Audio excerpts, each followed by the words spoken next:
You've heard of Everest, you know all about K2, the Savage Mountain, but nobody's warned you about the mountains we're talking about today.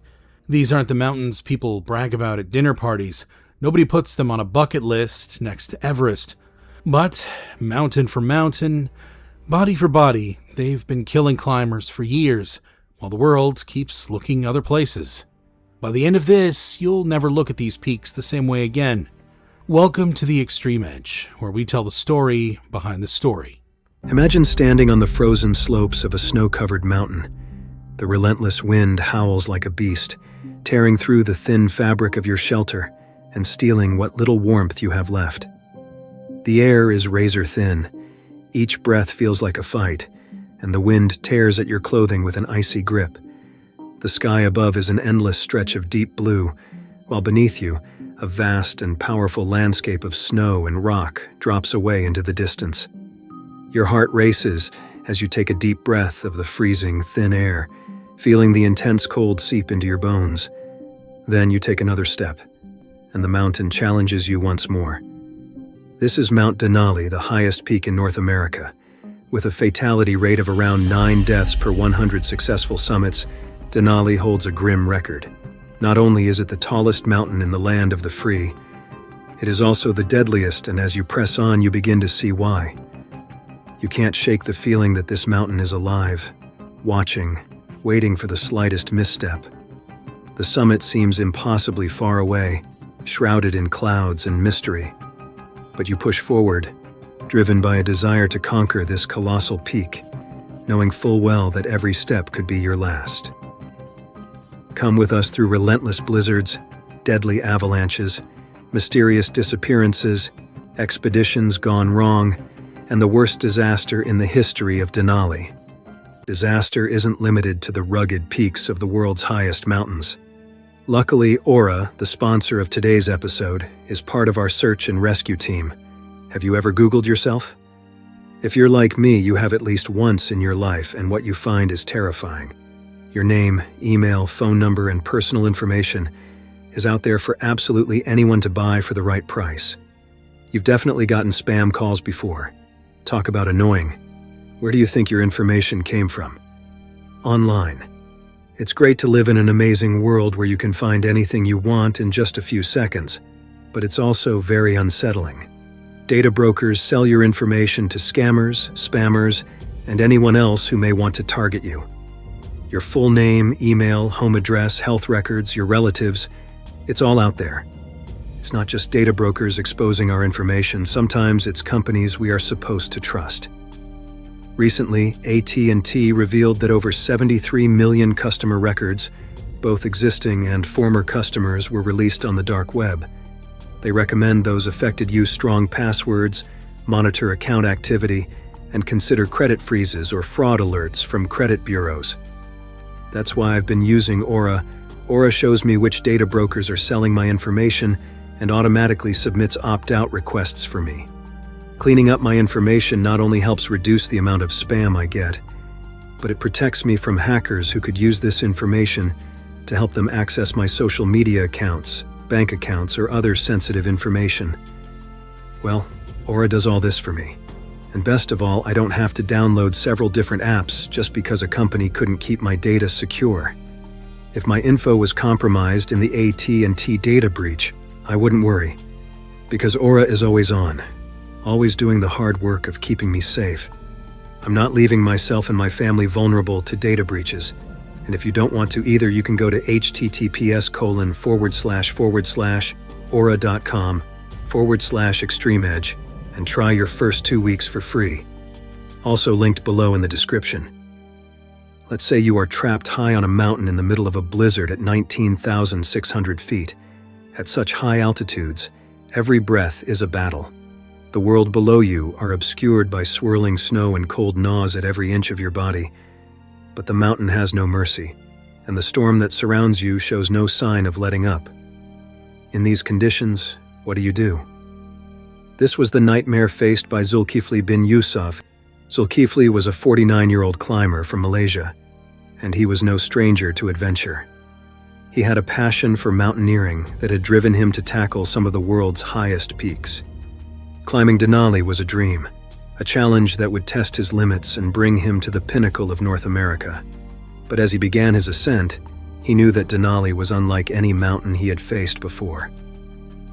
Standing at 20,310 feet, Denali is well known for its brutal weather, with temperatures that can plunge to -75 degrees Fahrenheit and winds that can exceed 150 miles per hour. The mountain's unique position near the Arctic Circle causes drastic weather differences, making it one of the coldest and most dangerous climbs on Earth. Zulkifli must have known this and prepared well. He was part of a group of 3 climbers who had trained extensively for this expedition. But was it enough? The journey began well enough. The ascent started smoothly, with everything going according to plan. But as they climbed higher, the weather began to turn. Denali's storms are infamous for their sudden ferocity, and this one was no exception. What began as a mild snowfall quickly escalated into a full-blown blizzard, with winds reaching speeds that could knock a man off his feet. Visibility dropped to almost nothing, and the temperature plunged far below freezing. The group was forced to make a critical decision, to press on or to seek shelter and wait out the storm. Knowing the risks of continuing in such conditions, they chose the wiser decision, seeking shelter.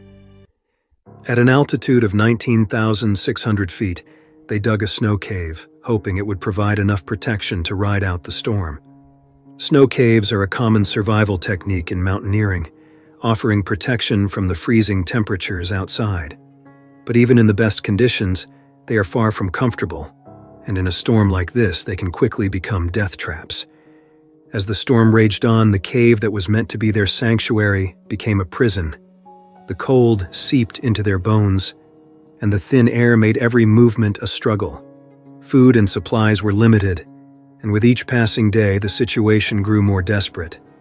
Zulkifli, who had been strong at the beginning, began to show signs of severe altitude sickness. His breathing became labored, and his strength faded away as the combination of hypoxia, freezing temperatures, and exhaustion took its toll. Altitude sickness, also known as acute mountain sickness, AMS, is a silent killer on the world's highest peaks. It can strike even the most experienced climbers, causing symptoms that range from headaches and nausea to life-threatening pulmonary and cerebral edema, which is a buildup of fluid in your lungs. For Zulkifli, the symptoms were severe, and without immediate descent or medical intervention, his chances of survival were slim. And above all, the storm made descent impossible, and the group was trapped under the mercy of the mountain. Days passed with no relief in sight.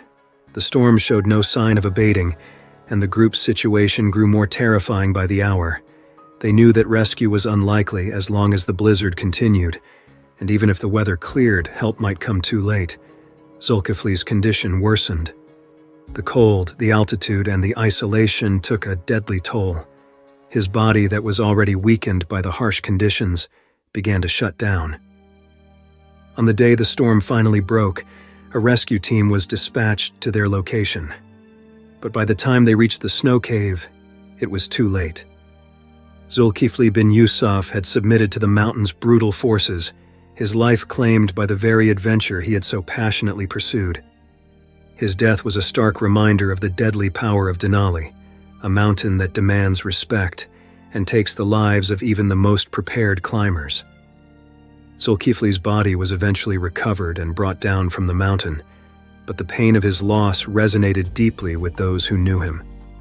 But that was the risk that came with climbing Denali, a mountain that leaves no room for error, a place where nature's fury can overwhelm even the strongest wills.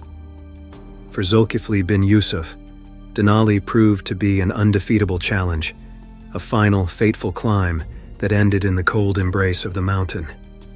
But Zulkifli bin Yusuf was not the first to fall victim to Denali's merciless conditions.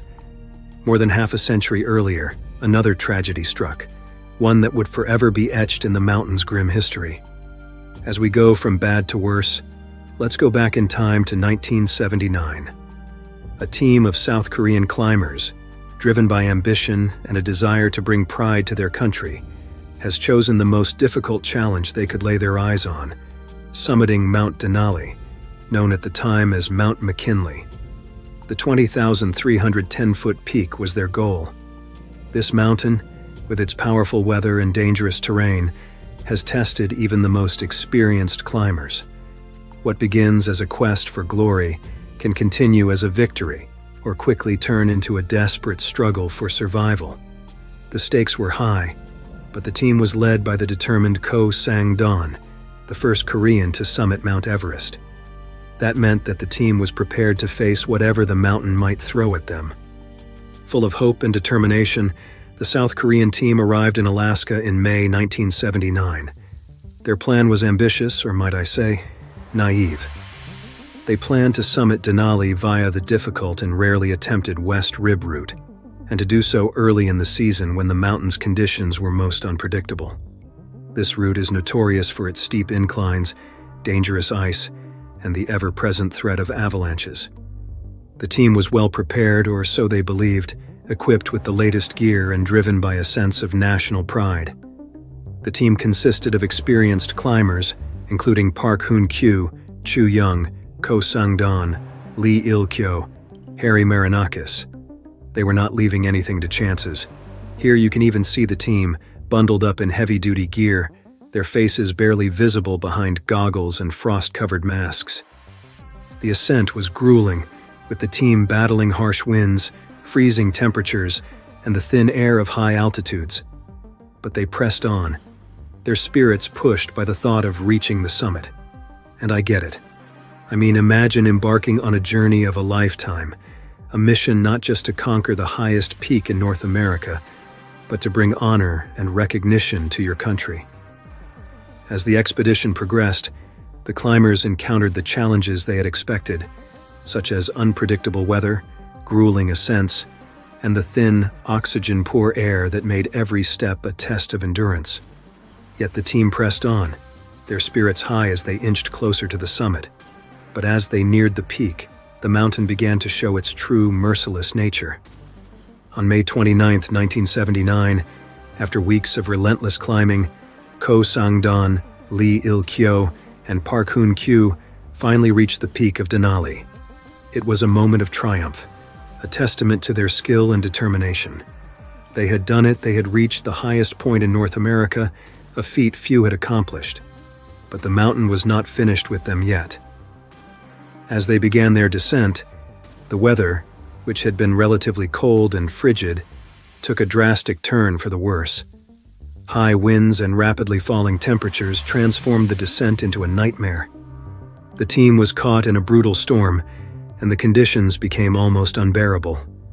The three climbers were exhausted, their bodies weakened by the ascent and the powerful cold. Every step down the mountain was a struggle, and the harsh environment quickly turned their triumph into a fight for survival. Tragically, during the descent, the severe conditions conquered Ko Sang-don and Lee Il-kyo. The combination of extreme cold, fatigue, and altitude took a fatal toll. Lee Il-kyo fell into a crevasse, a common but deadly hazard on Denali, and was unable to recover. Ko Sang-don, despite his experience and strength, also gave in to the harsh conditions. His body was found later, a clear reminder of the mountain's lethal power. Park Hoon-kyu, the only survivor of the summit team, was found severely frostbitten and in a state of shock. The trauma of losing his teammates and the physical toll of the descent left him barely able to continue. Rescue efforts immediately launched as soon as it became clear that something had gone terribly wrong. A helicopter was dispatched to the mountain, and rescuers braved the dangerous conditions to reach Park. He was evacuated to a hospital, where he received treatment for his injuries, including severe frostbite that resulted in the loss of several toes. The tragedy of the 1979 Korean McKinley expedition was a profound loss, not just for the families of the climbers, but for the entire mountaineering community. The expedition had been a symbol of South Korea's growing prowess in the world of high-altitude climbing, and the loss of Ko Sang-don and Lee Il-kyo was a devastating blow. For South Korea, this tragedy was a reminder of the risks that come with the pursuit of greatness on the world's highest peaks. In the aftermath, The story of the Korean expedition served as a sobering reminder of the dangers that climbers face on Denali. The mountain's weather is notoriously unpredictable, and even the most experienced climbers can be caught off guard by its sudden changes. The loss of Ko Sang-don and Lee Il-kyo also highlighted the extreme physical demands of high-altitude mountaineering, where even small mistakes can have fatal consequences. This team would not be the only ones to be punished by Denali while attempting to break a record. Years later, another adventurer would dare to challenge the mountain's powerful nature. This next story is still one of the greatest mysteries in the history of mountaineering. Imagine standing at the edge of an uncharted wilderness. You're alone, miles from any sign of civilization, driven by a determination that few possess.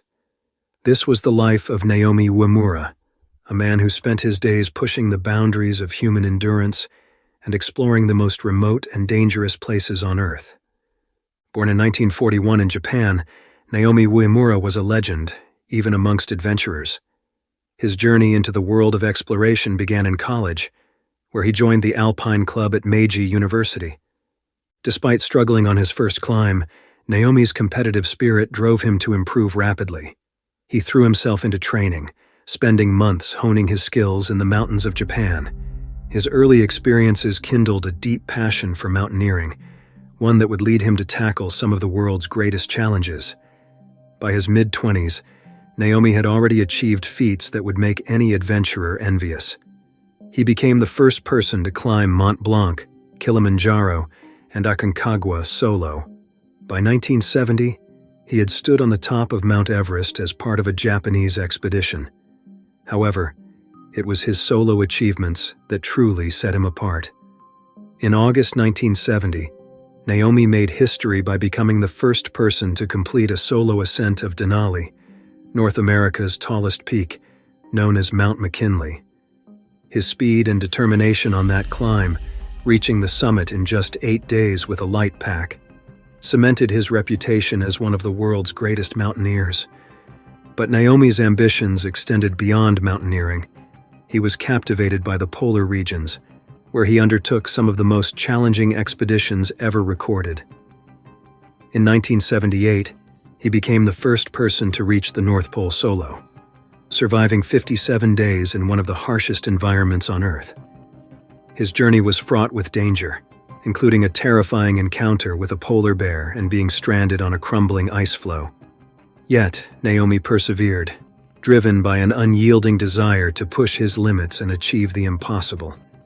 In the years following his North Pole expedition, Naomi turned his attention back to Denali, but this time with a new goal: to complete a solo winter ascent. The idea of climbing Denali in winter was daunting. No one had successfully completed a solo ascent during this time of year. The conditions on Denali in winter are extreme, with temperatures dropping to -50°F and winds that can reach hurricane force. The mountain's glaciers are riddled with crevasses, hidden beneath layers of snow, making the journey even more dangerous. Despite these dangers, Naomi was undeterred. He meticulously planned his ascent, opting for a lightweight approach that had served him well in the past. He carried only the essentials: a 40-pound pack, a sled, and a self-rescue device made from bamboo poles that he strapped across his shoulders. These poles were designed to span any crevasses he might fall into, allowing him to pull himself out. Naomi also chose to sleep in snow caves instead of carrying a tent, further reducing his load. His strategy was risky, but Naomi was confident in his abilities and experience. He began his climb in early February 1984, and on February 12th, he reached the summit of Denali, becoming the first person to do this solo in winter. It was a monumental achievement, a testament to Naomi's skill and determination. But the celebration was short-lived. On February 13th, Naomi radioed a message to Japanese photographers flying over the mountain, confirming that he had reached the summit and was descending to 18,000 feet. This was the last time anyone heard from him. In the days that followed, concern grew as Naomi failed to reappear at base camp. Planes were dispatched to search for him, but high winds and poor visibility hampered efforts. On February 15th, A brief sighting of what appeared to be Naomi was reported at 16,600 feet, but when the weather cleared enough for a thorough search, there was no sign of him. The snow had covered any tracks or clues, and the caches of supplies left by other climbers remained untouched. Rescue teams were eventually deployed, and on February 26th, they found a snow cave at 14,000 feet where Naomi had stayed during his ascent. Inside, they discovered his diary, which provided a haunting glimpse into his final days. Naomi described the severe conditions he faced, including temperatures that dropped to -40 degrees Fahrenheit, falls into crevasses, and the struggle to maintain his strength. Despite these challenges, his diary entries were optimistic, filled with songs he sang to keep his spirits up. But one of the last entries revealed the toll the journey was taking. "I wish I could sleep in a warm sleeping bag. No matter what happens, I am going to climb McKinley." Naomi's body was never found. It is believed by authorities that he may have fallen during his descent or succumbed to the extreme conditions. But there are many theories surrounding his disappearance. Some suggest he might have fallen into a crevasse, while others believe he was buried by an avalanche. What is certain is that Denali, with all its beauty and danger, claimed one of the world's greatest adventurers. As we've seen through these tragic stories, Denali is a mountain that demands respect. But what is it that makes this peak so deadly? While it may not be the tallest in the world, Denali is often considered one of the most dangerous mountains to climb, and for good reason. The mountain's extreme weather conditions, unpredictable avalanches, and dangerous terrain combine to create a lethal environment for climbers. The first threat that climbers face on Denali is its extreme weather. Situated in Alaska's interior, Denali is subject to some of the harshest weather conditions imaginable. The mountain's latitude plays a significant role in this, exposing it to cold Arctic air masses that sweep down from the north. Even during the climbing season, which spans from May to July, temperatures can plummet to -50 degrees, especially at higher elevations. These temperatures are life-threatening, as they can cause frostbite in minutes and make simple tasks incredibly difficult. Climbers often face winds that can reach hurricane force, turning the climb into a battle against the elements. The weather on Denali is notoriously unpredictable.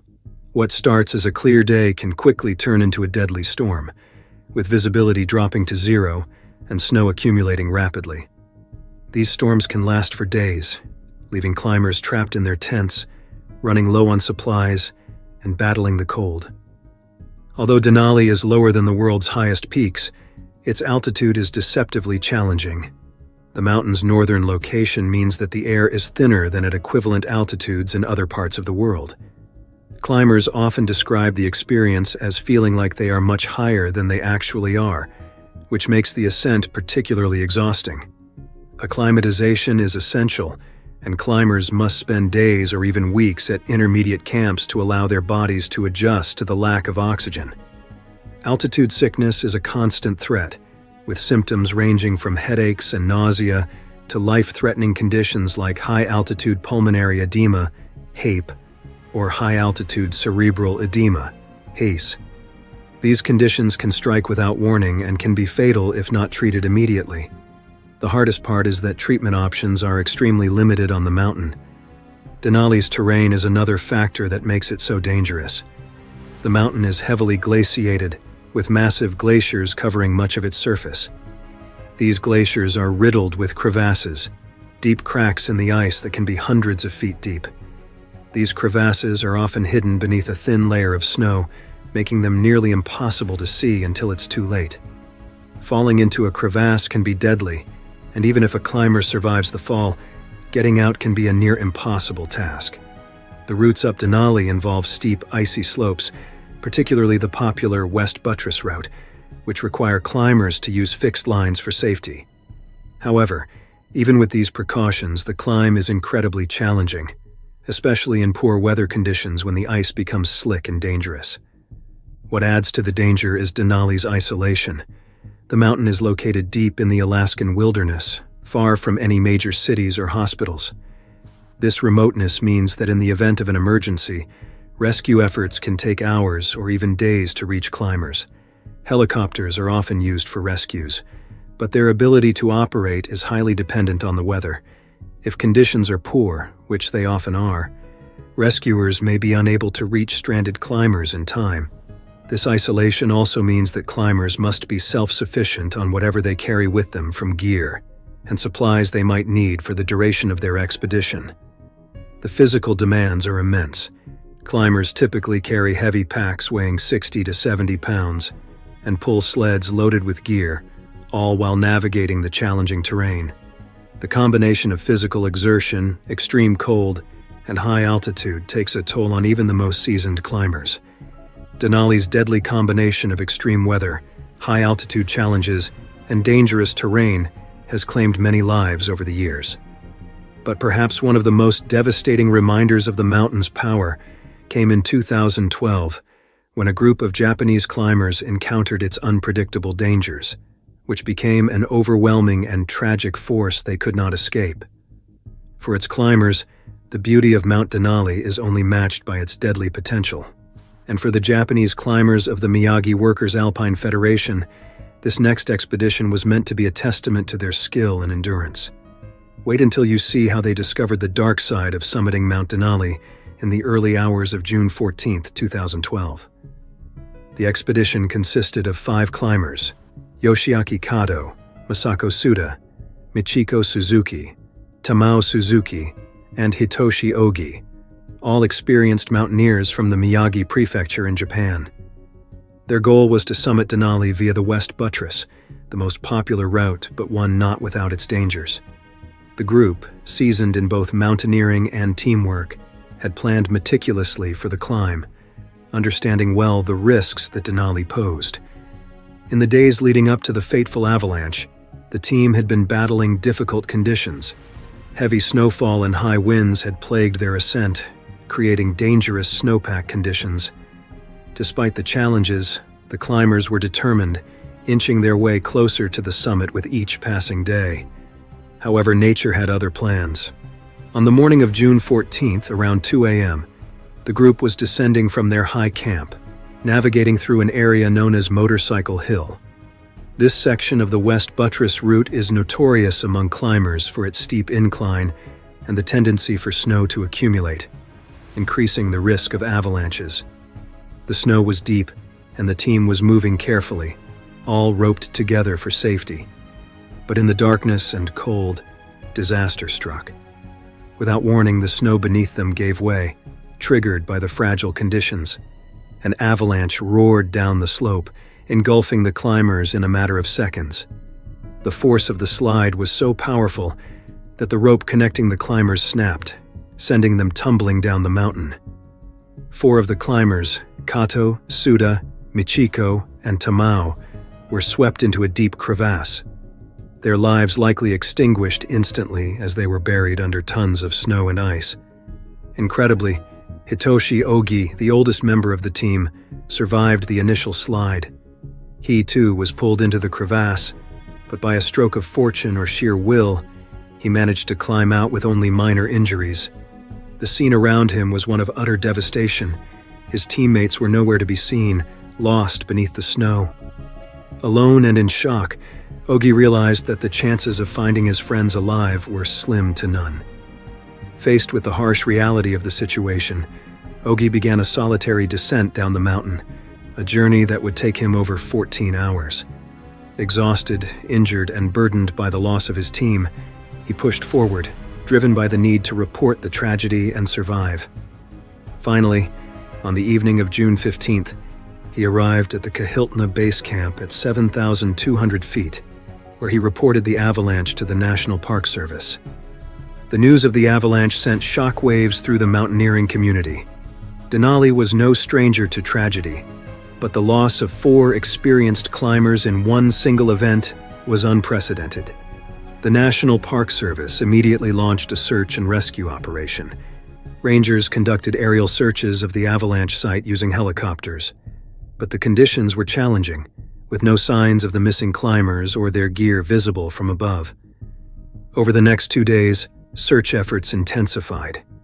Rangers, volunteers, and even a search and rescue dog were deployed to investigate the scattered field on Motorcycle Hill. However, the searchers faced significant risks themselves. The avalanche conditions were still present, and the unstable snow made the operation extremely dangerous. On June 16th, the search was officially called off. The decision was made after finding the broken end of the rope that had connected the climbers, frozen in compacted snow and ice inside the crevasse where Ogi had fallen. Further excavation was deemed too hazardous, and it was presumed that the bodies of Kato, Suda, Michiko, and Tamao would remain entombed in the mountain. The tragedy of the 2012 Japanese expedition shows even the most experienced climbers can be caught off guard by the mountain's unpredictable forces. But the mountain's dangers are not reserved for large groups alone. Solo climbers, too, face immense risks on these icy slopes. This was the experience of T. Hagiwara, a seasoned mountaineer from Sapporo, Japan, who set out to conquer Denali's summit alone in May 2024.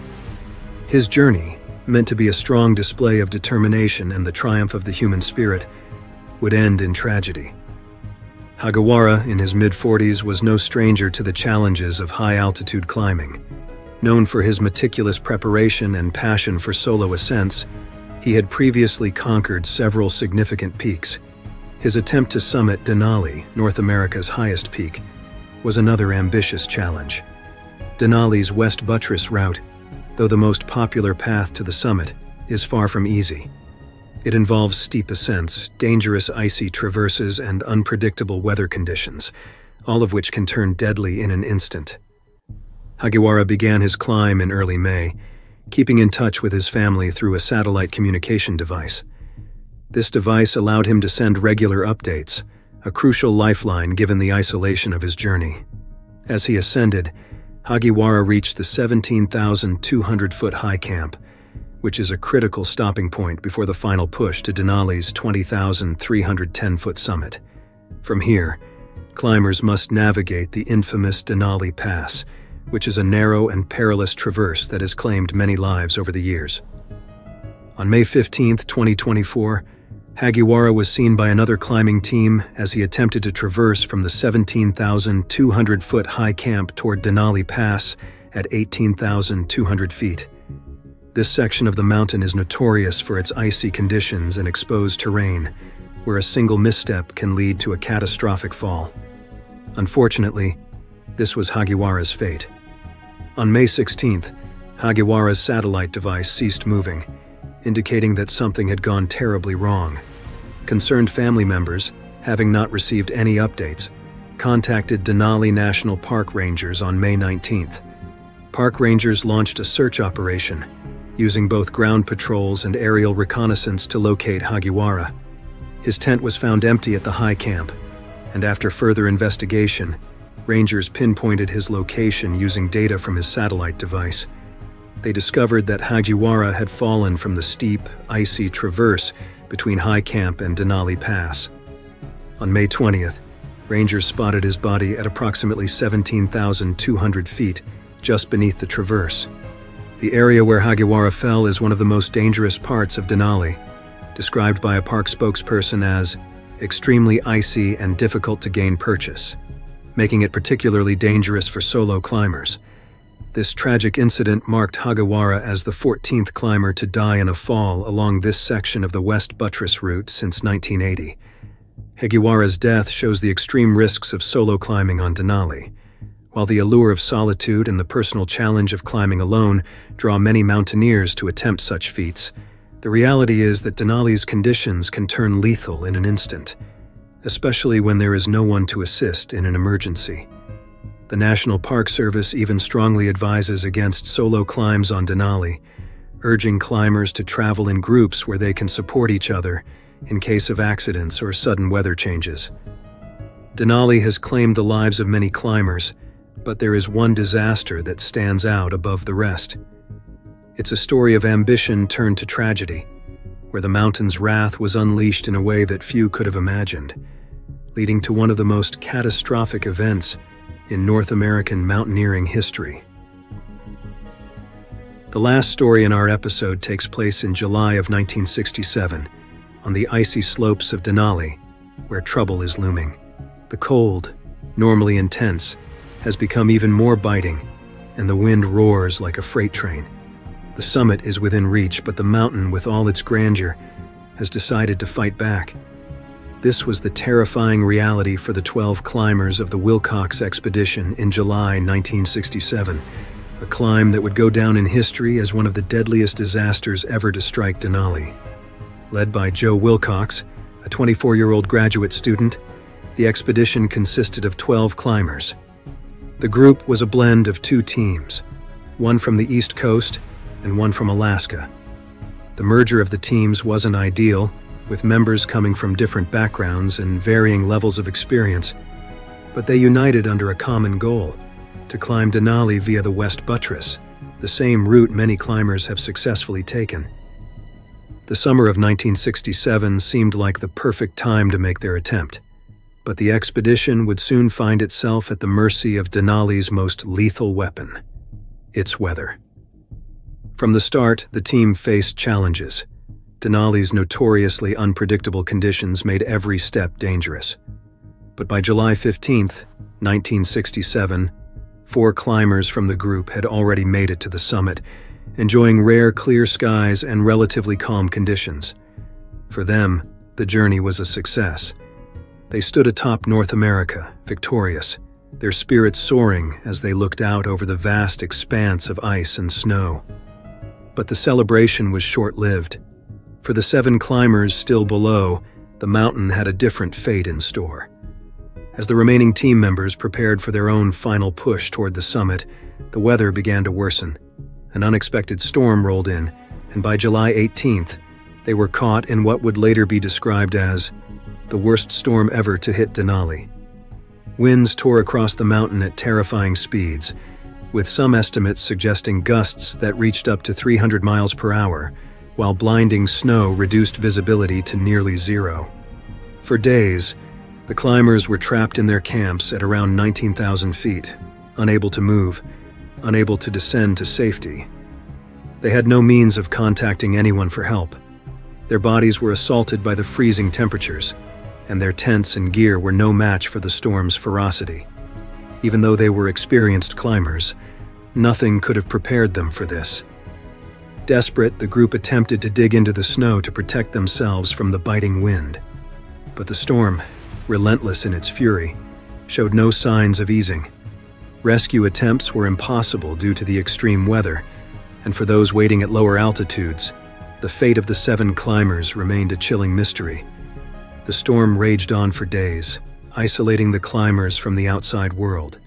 Attempts to communicate were met with static and silence, as the storm's fury drowned out any communication. When the storm finally subsided after nearly a week, rescue teams were dispatched to search for the missing climbers. What they found was nothing short of devastating.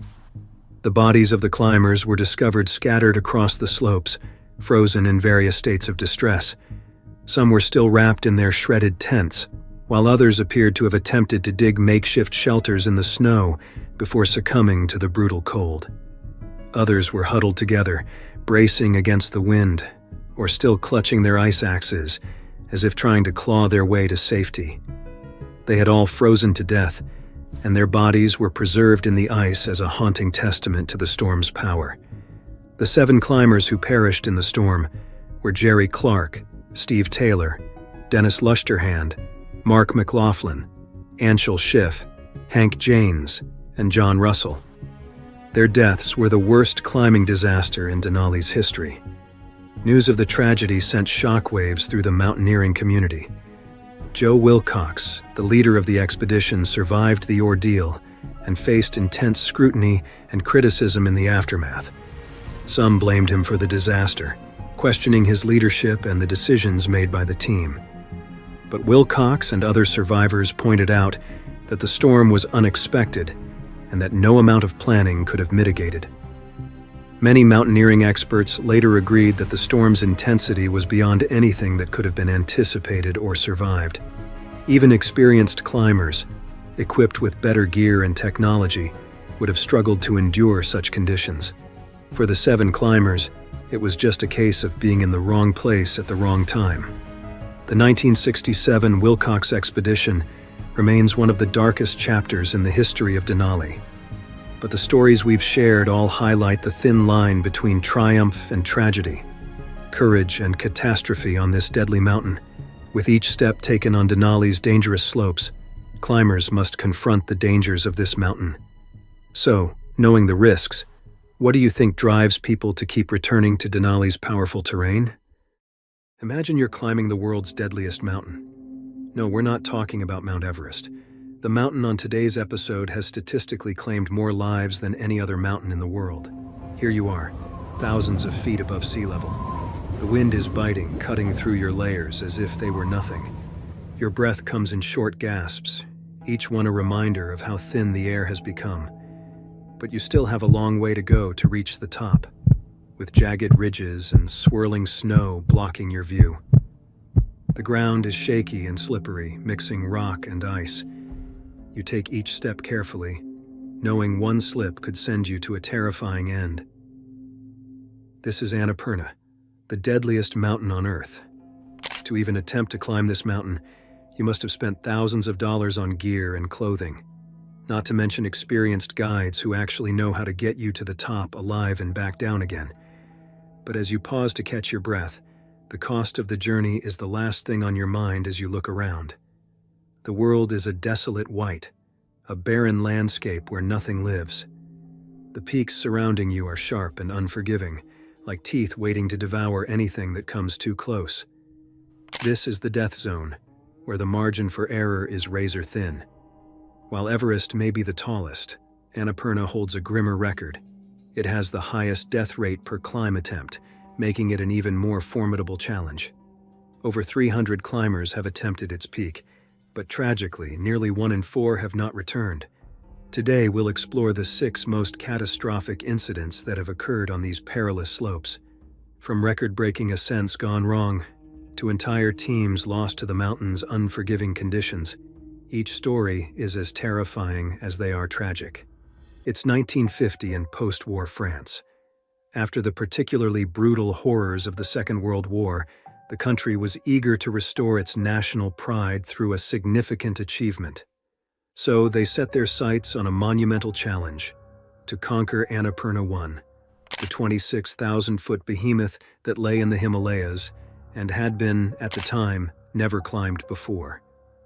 For years, the Nepal government had banned anyone from attempting to summit the mountains, and the permits granted to the French team were amongst the first ever issued. More pressingly, no human had ever reached its summit, and many doubted if it was even possible. However, failure was not an option for Maurice Herzog and his team. It was a heavy challenge, one that demanded not only physical strength, but an unyielding resolve. The mountain, Annapurna 1, stood tall and foreboding in the Himalayas, its peak wrapped in a cloak of ice and snow. For Herzog, climbing Annapurna was more than just an expedition. It was a way to restore France's prominence in the world of mountaineering and beyond. The team he assembled included some of the best climbers France had to offer. Among them were Louis Lachenal, a seasoned guide known for his toughness, and Lionel Terre, whose skills in the mountains were unmatched. Other members of his team included Gaston Rebouffat, a mountaineer with a poetic soul, and Marcel Ishak, a filmmaker to document the expedition. Each member was chosen for their expertise, and together they were the best mountain climbers in France at the time. The journey began in Paris, where the team carefully prepared for what lay ahead. They knew the risks were immense. The equipment they carried was the best available at the time: down jackets to ward off the freezing cold, sturdy leather boots, ropes, and other essential gear. However, they decided not to take supplemental oxygen, a decision that would test their limits as they climbed higher and higher into the thin, oxygen-deprived air. Herzog's team embarked on their journey. They were well aware of the stakes. Annapurna 1 had never been climbed before, and the dangers that lay ahead were largely unknown. But they trusted their skills and were confident it could be done. And so, on March 30th, 1950, the team departed Paris, full of hope and determination. They traveled first to Kathmandu, Nepal, flying in on an Air France plane that was loaded with supplies. From there, the real challenge began. They had to make their way through the foothills of the Himalayas, a journey that was as exhausting as it was beautiful. The landscape was rocky, with steep valleys and towering peaks. The weather was unpredictable, with sudden storms that could turn a clear day into a blizzard in minutes. As they neared Annapurna, the team faced their first major obstacle, which was choosing a route to the summit. The mountain's huge size and the lack of accurate maps made this a daunting task. They explored several routes, each riskier than the last, before finally settling on the north face, which, though dangerous, seemed the most accessible. The climb began in late May. The team set up a series of camps, each one higher than the last. The higher they climbed, the more challenging the conditions became. The cold was intense, the air thin. Every step was a struggle, every breath a battle. But the team pressed on, driven by the knowledge that they were making history. On June 3, 1950, Herzog and Lachenal made their final push to the summit. The climb was brutal, with the thin air and freezing temperatures sapping their strength. But after hours of climbing, they reached the top. They had done it. They were the first humans to stand on the summit of Annapurna. The sense of triumph was overwhelming. They planted the French flag in the snow, a symbol of their victory and of France's return to greatness. They even took photos with the French flag on the top of the mountain to commemorate this historic ascent. But the joy of reaching the summit was short-lived. The summit was just the halfway point, and the mountain wasn't done testing them.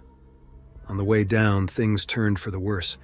While climbing up was merely tough, the descent proved to be far more dangerous than they had anticipated.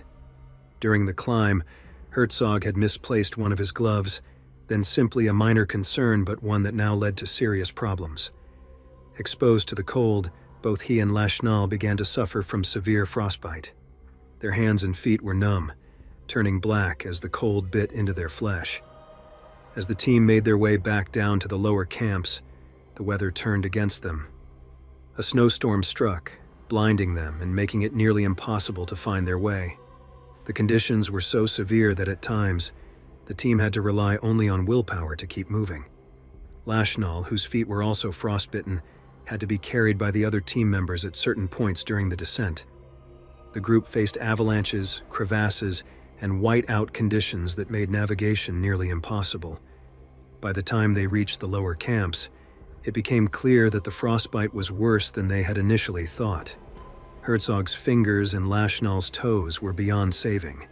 To prevent further infection and potentially life-threatening complications, the expedition's doctor performed emergency amputations on Herzog's fingers and Lachenal's toes.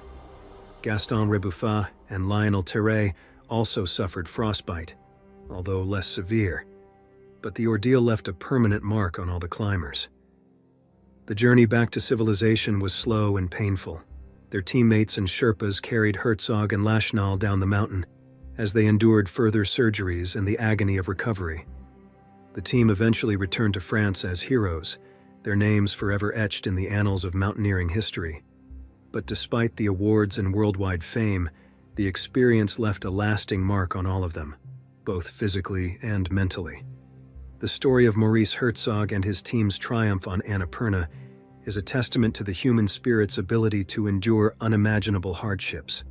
But not all who have come to Annapurna were so fortunate.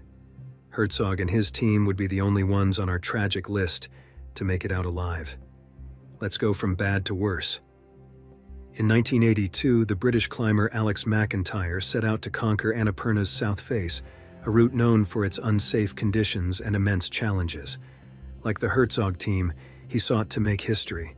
But unlike Herzog's planned ascent, this climb would end in a heartbeat.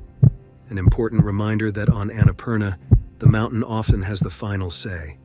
Alex McIntyre was no ordinary climber. He was a trailblazer, someone who sought out the toughest routes that others would shy away from. Born in 1954 in Cottingham, East Riding of Yorkshire, Alex developed a passion for climbing early in life, which he gained through the London Mountaineering Club and his university years. His climbing career took him to the world's most challenging peaks, where he repeatedly pushed the boundaries of what was considered impossible. By 1982, he had already made a name for himself as one of Britain's most daring adventurers. But Annapurna's south face was a challenge like no other, and it called to him. Alex McIntyre was known in the world of mountaineering for pioneering a new approach to climbing called light and fast, or front point climbing. This style involves using special crampons with two sharp points at the front, allowing climbers to grip the ice or rock with the tips of their boots. This method emphasized speed and minimalism, allowing climbers to ascend and descend more quickly than with traditional, heavily equipped expeditions. He had ascended many mountains with this approach, and he planned to add Annapurna to the list. The south face of Annapurna was notorious, not just for its difficulty, but for its unpredictability. Many had tried to scale it, and many had failed. But for Alex, this was exactly the kind of challenge he thrived on. In October of the same year, 1982, Alex, along with his climbing partner, René Gallini, set out to conquer this unforgiving wall of rock and ice. The climb started well. Alex and René made quick progress, navigating the dangerous terrain with skill and confidence. The mountain, however, soon revealed its dark side. Annapurna is a place where danger is always lurking, where a clear sky can quickly turn into a deadly storm, and where the smallest mistake can be fatal. As they ascended, a massive rock, loosened by unseen forces, broke free and came crashing down. In an instant, the rock struck Alex, instantly taking his life. There was no time to react, no chance to escape. One moment he was alive, full of life and determination, and the next, he was gone. René, his partner, was left alone on the mountain. His partner left him in the blink of an eye.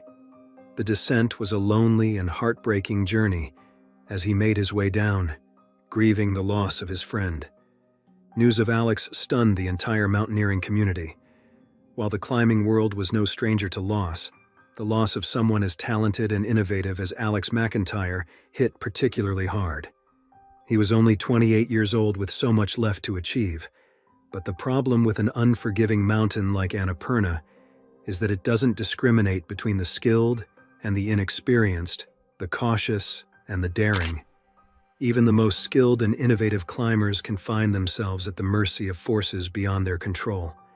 A very clear example of that took place 12 years earlier, in 1970, when another British climber, Ian Clough, faced a similar fate.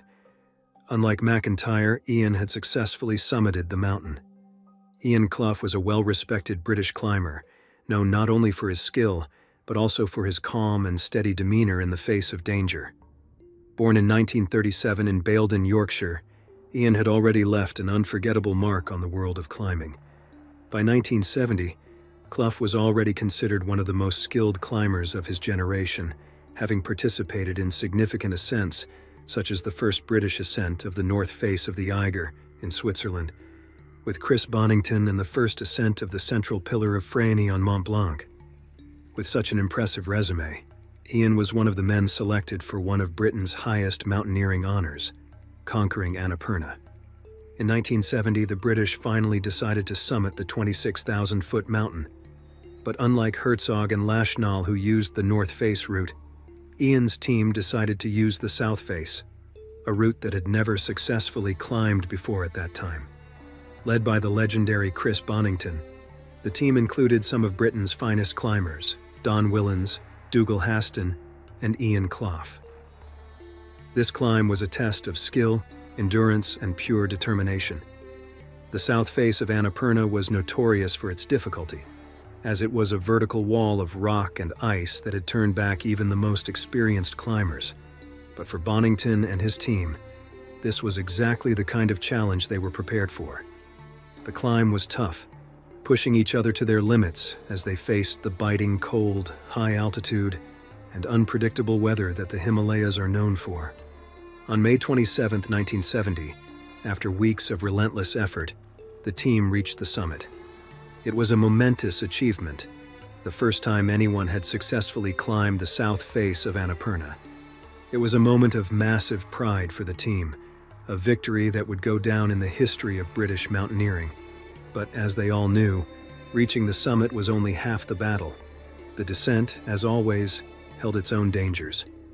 Ian Clough, well known for his steady nerves and vast experience, was one of the last to leave the higher camps. He had been a vital part of the team, guiding his fellow climbers through the most dangerous sections of the ascent. So as the team began their descent, Ian took on the responsibility of ensuring that everyone and everything was safely packed up and ready to move. The team made their way down, past Camp 2, with their minds focused on getting back to safety. But Annapurna had one final thing to say. Without warning, a massive block of glacial ice broke free from the mountain above. It crashed down with unimaginable force, striking Ian and instantly taking his life. The rest of the team could do nothing but watch in horror as their friend was taken by the mountain. The news of losing Ian sent shockwaves through the climbing world.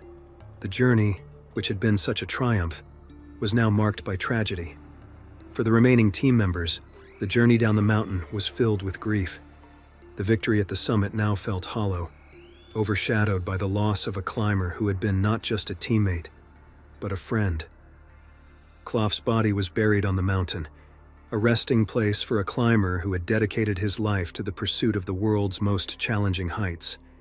Annapurna had taken another life, a reminder that in the world of high-altitude climbing, no achievement comes without risk.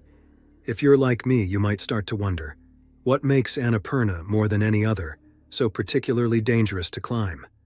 After all, it's not anywhere close to the height of Everest, and it's certainly not the rockiest mountain in the world.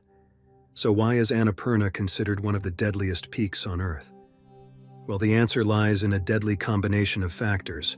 First, Annapurna's steep slopes are incredibly prone to avalanches, and this makes it incredibly difficult to climb safely. Second, the south face in particular is notorious for frequent and unpredictable avalanches that can sweep away entire teams in an instant. Unlike some other mountains where avalanches are more predictable, Annapurna's weather patterns and snow conditions create a constantly shifting landscape of danger. Another key factor is the technical difficulty of the climb. Annapurna's routes, especially on the south face, are some of the most challenging in the world. Climbers must navigate through dangerous ice fields, unstable rock, and steep exposed ridges. The mountain's extremely remote location also means that help is far away if something goes wrong, and the thin air at high altitudes can quickly wear down a climber's strength and decision-making abilities. Lastly, the weather on Annapurna is notoriously unpredictable. Climbers can be caught in sudden storms that bring heavy snowfall, high winds, and dropping temperatures. These conditions not only make the climb more difficult, but can also lead to deadly frostbite, hypothermia, and disorientation. With all these dangers in mind, it's clear why Annapurna remains one of the deadliest mountains on Earth and is likely to remain so for a long time. Despite the continuous development in technology and climbing techniques, even the most skilled and seasoned climbers are not immune to its danger. This was tragically demonstrated in 2017 when Willy Steck, a world-famous Swiss climber, found out the dangers of Annapurna the hard way. Willy Steck was a legend in the world of mountaineering. He was known for his extraordinary speed, precision, and ability to conquer some of the most difficult routes in record time. Born in 1976 in Langnau, Switzerland, Steck began climbing at a young age and quickly established himself as a force to be reckoned with in the world of mountaineering. Over the years, he earned the nickname the Swiss Machine for his remarkable speed ascents and technical skill. His impressive resume included speed records on the Eiger North Face, Switzerland, and solo ascents of some of the world's most challenging peaks. But Annapurna had always held a special place in Steck's climbing career. In 2013, he completed a solo ascent of the mountain's south face, an achievement that earned him the Piolet d'Or, one of the most prestigious awards in mountaineering. By 2017, Steck had already made a name for himself with feats that seemed almost superhuman, such as summiting Everest without supplemental oxygen. But he wasn't satisfied. So come April 2017, Steck had set his sights on an ambitious project: to climb both Everest and Lhotse, the fourth highest mountain on Earth, without the use of supplemental oxygen. His goal was to attempt the Hornbein route on the west ridge of Everest without supplemental oxygen. This route had been climbed only a few times, the last of which was in 1991. His plan was to climb the Hornbein Couloir to the summit, which is a narrow and steep route high to the west on the north face of Mount Everest in Tibet, then proceed across to the peak of Lhotse. This has never been done before. To begin acclimatizing for this climb, Stek chose Annapurna, a mountain he knew well, to prepare himself for the challenges ahead. But what was meant to be a routine acclimatization climb quickly turned into a fatal encounter with the mountain's harsh realities. On April 30th, 2017, Stek was out on a routine acclimatizing climb. It was early morning and he was alone, as he often preferred, relying on his experience and instincts to guide him through the challenging terrain. The route he chose was not new to him, and for a climber of his skill, it seemed like a straightforward task. But in the mountains, even the most experienced climbers can face unexpected dangers. As Stek climbed, Stek suddenly lost his footing and fell more than 3,000 feet down the face of Annapurna. It wasn't entirely clear what caused the fall, whether it was a slip on the ice, a loose rock, or a sudden gust of wind. The fall was catastrophic and there was no chance of survival.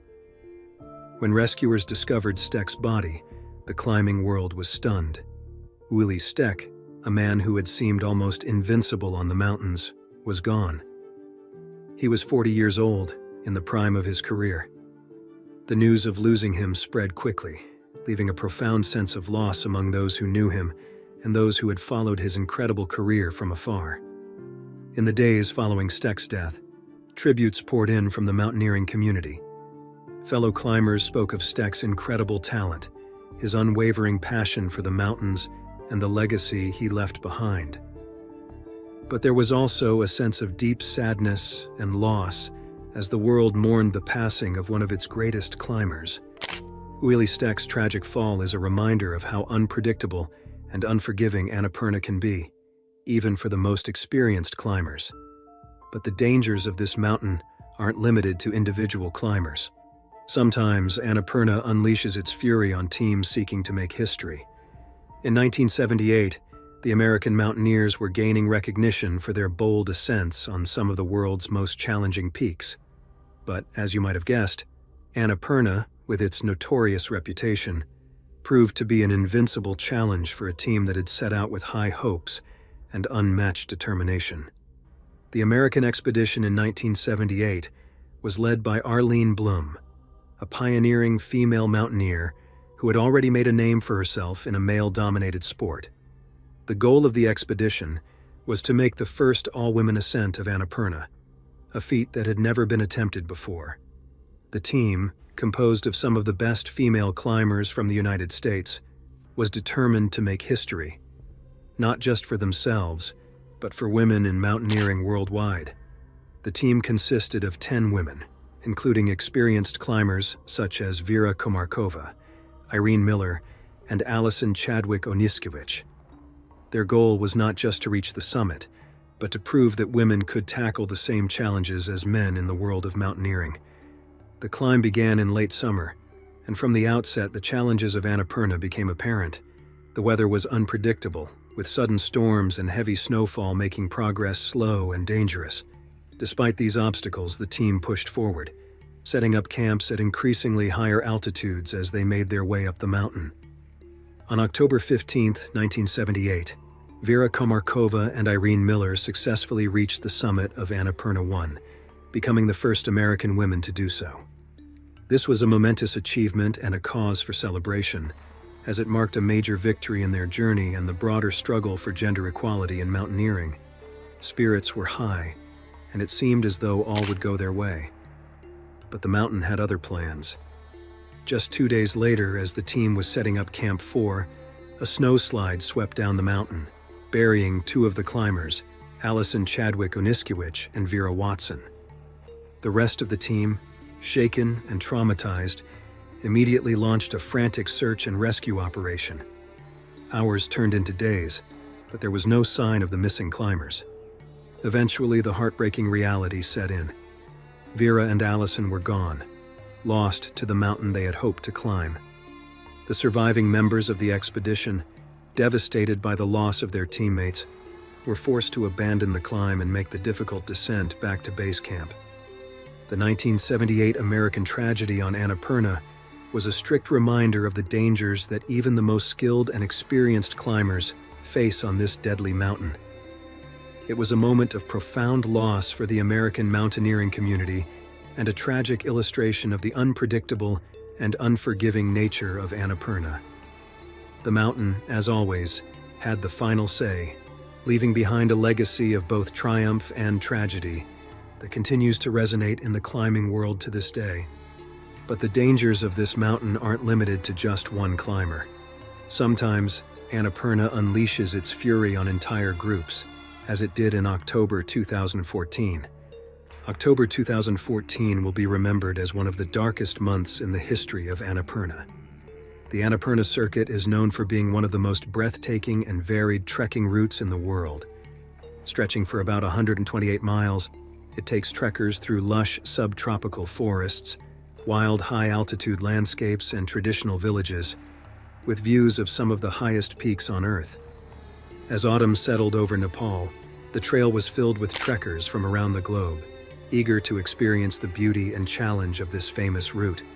Unlike the technical climbs of the South Face, or the challenges faced by those attempting the summit, the circuit is known for its breathtaking scenery and accessibility to trekkers of all levels, especially in October, which is considered the season for trekking. The disaster began on October 14th, when a powerful cyclone, which had already caused widespread devastation in India, made its way toward the Himalayas. The approaching storm was an unusual event, particularly for that time of year, and it brought with it unforeseen and devastating consequences. As the cyclone moved north, it collided with the cold air over the mountains, creating a deadly storm that no one had anticipated.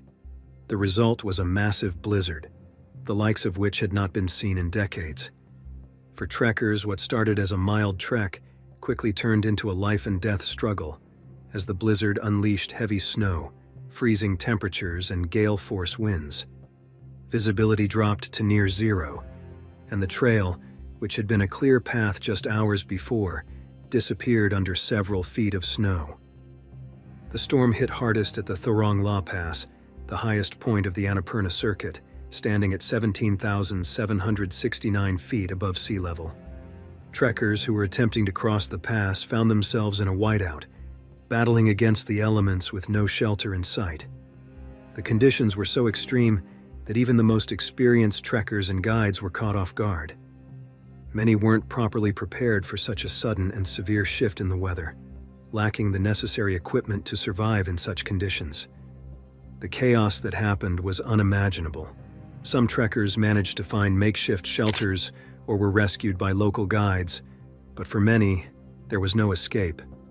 The storm raged for days, and when it finally subsided, the true scale of the disaster became apparent. Rescue teams were dispatched to scour the area, but what they found was heartbreaking.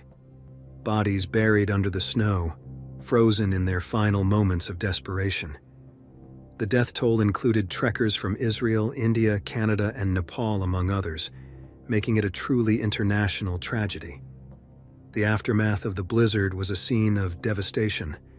Hundreds of trekkers were stranded, many suffering from frostbite, hypothermia, and severe injuries. The rescue operation that followed was one of the largest in Nepal's history, involving helicopters, local volunteers, and the Nepalese army. But despite the massive efforts, the rugged terrain and continuing bad weather hampered the rescue missions, making it difficult to reach those who were still trapped in the mountains. For days, the search continued, and slowly the true extent of the tragedy became clear.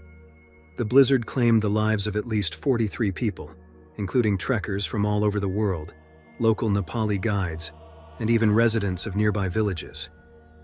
Many surrendered to hypothermia, while others were buried in avalanches triggered by the storm. The survivors who were eventually rescued were left traumatized. Their dream of trekking the Annapurna circuit turned into a bitter experience they would never forget. The 2014 blizzard disaster was a stark reminder of how quickly nature can turn deadly, even in places considered relatively safe for adventure. Annapurna had once again shown that it demands respect, and that even the most prepared can find themselves at the mercy of the mountain's unpredictable rage. Annapurna's history is a reminder of nature's authority and power. The stories shared are a testament to human courage and the relentless pursuit of adventure, no matter the risks. With its high fatality rate, do you think people should still attempt a summit on this deadly mountain? What if I told you that there was a mountain out there that has killed 5 times more climbers than Mount Everest? It's not a mountain you see in the news, or maybe even one you've heard of. It isn't the tallest mountain in Europe, it's not even the steepest, but it kills 100 climbers every single year. And it's not because it's hard. Most weekend hikers can point to Everest on a map. Very few can even pronounce this killer's name. That mountain is Mont Blanc. Let's get into why Mont Blanc is quietly becoming one of the most deadly climbs in the world. It was July 12th, 2012. 28 climbers from Britain, Germany, Spain, and Switzerland started climbing towards Mont Blanc long before sunrise, roped together in small teams. Among them was one of Britain's most respected and experienced mountain guides, Roger Payne. Roger had climbed big peaks in the Himalayas. He'd been the General Secretary of the British Mountaineering Council and had even helped write safety rules and avalanche guidelines. If there was anyone you'd trust to lead you safely up a mountain, it was Roger Payne. Now, here's something important to know. The way most people climb Mont Blanc is by following a famous route called the 3 Monts Route. This path takes you over 2 peaks known as Mont Blanc du Taku and Mont Madi before you finally reach the summit of Mont Blanc itself. So when people talk about climbing Mont Blanc, they're including these dangerous stretches too. The teams climbed slowly and carefully, working their way upward in the freezing air. No one was rushing. They were calm, careful, and experienced. From their viewpoint, it was a perfect morning. They were making good progress up Mont Madi, which, in a twist of dark irony, literally translates to the Cursed Mountain. They moved through the darkness, their headlamps creating small pools of light on the snow. By the time the first hint of dawn touched the horizon, they were already at 13,000 feet. But what they couldn't see, what no one could see, was that above them, an ice plate the size of a building was slowly detaching from the mountain face. At 5:25 a.m., without any warning, it broke free. Picture yourself there for a moment. You're focused on your breathing, your next step, on the beautiful sunrise starting to paint the snow pink and gold. Then, suddenly, a sound like thunder. You look up just in time to see a wall of white racing towards you at 70 miles per hour. The ice plate hit the upper teams like a guillotine, knocking them off their anchors. As those climbers fell, their bodies triggered another massive avalanche 500 feet wide that swept even more people away down the slope. In just seconds, what had been a quiet climb turned into total chaos. Climbers who moments earlier had been securely tied together were now tumbling uncontrollably down the mountain, caught in tons of moving snow, ice, and rock. When rescuers finally arrived, the scene was devastating. 9 climbers were dead, including Roger Payne. 9 others were injured, some very badly. The rest had either clawed their way out of the snow or been lucky enough to avoid being swept away. Some of the victims were still tied together by ropes, connected in life, connected in death. Rescue teams later confirmed that the snow conditions that morning had seemed completely normal. No avalanche warnings had been issued, but what no one could see in the darkness was that strong winds in previous days had quietly created hidden, unstable pockets of ice high above the route. Even the most experienced climbers like Roger couldn't detect these invisible dangers until it was too late. In that moment, Mont Blanc reminded the climbing world of a harsh truth. Experience doesn't always protect you, and sometimes the mountains strike without any warning at all. As many climbers say, mountains don't award points for past performance. It was a lesson Payne had undoubtedly taught countless students, and in a cruel twist of fate, It was the lesson that would ultimately claim his life. As sad as it was, this was not the first time Mont Blanc taught excited, calm climbers brutal lessons. Just 4 years earlier, the mountain had displayed its nature in a single moment of chaos that still haunts survivors today. It was just after 3 a.m. on August 24th, 2008. High on the Col du Midi, almost 12,000 feet above sea level, and nestled below the sharp face of Aiguille de Midi, the cosmic hut buzzed with quiet energy. Inside, climbers from all over Europe were zipping up jackets, tightening boots, and checking their ropes. This hut, perched at about 11,800 feet, is the main starting point for anyone aiming to climb Mont Blanc by the famous Three Monts route. Nearly 50 climbers stepped out into the thin, frozen air, their headlamps casting shaky circles on the snow as they roped together in small groups. Most of them didn't know each other's names, but in those early hours, they shared the same goal: cross Mont Blanc du Tacul and Mont Maudit, and maybe, just maybe, stand on the highest summit in the Alps by sunrise. If you've never been high in the mountains before dawn, it's a strange experience. The world is absolutely silent, and the only sound is the crunch of crampons biting into old snow. The cold seems to crystallize the air. Your breath forms clouds that hang motionless around your headlamp. Everyone around you moves carefully in the cold, breathing out clouds that hang in the light of their headlamps. It's a mix of excitement, nervous energy, and trust. Everyone believing that if they follow the track, if they rope together, if they do everything right, they'll see sunrise from above the clouds. None of the climbers knew that high above them, danger was building silently. An apartment block-sized chunk of glacier ice, what climbers call a serac, was slowly fracturing. These ice formations are notorious for their instability. They can stand for decades or collapse without warning. That morning, the serac chose the second option. It happened without warning. One moment the climbers were moving carefully upward, the next, a deep, cracking sound sliced through the darkness as the massive serac exploded. Tons of ice thundered down the slope, hitting several climbing teams head-on and instantly setting off a huge avalanche that swept across the route. In just moments, headlamps that had looked like a gentle string of stars going up the mountain simply vanished, swallowed by a moving wall of snow, ice, and debris. For the climbers in the path, there was no time to react. Some felt the ground give way beneath them. Some saw only white rushing in from above. Some were knocked off their feet and carried down the slope, unable to breathe or move, not knowing if they'd ever stop. When it was finally silent again and the mountains returned to stillness, the survivors dug themselves out however they could, looking around for teammates, shouting names into the darkness. Some were lucky. They'd been just outside the main slide and managed to help others. But for others, it was already too late. When the snow settled, rescue teams rushed in, but the reality was brutal. 8 climbers lost their lives that morning, 4 from Germany, 3 from Switzerland, and 1 Austrian guide. 7 more were injured, some with serious wounds. Their gear, ropes, and axes were scattered everywhere, tangled in deep snow. The official reports later confirmed that conditions had seemed completely normal that day. There was no avalanche warning. The serac collapse was unpredictable.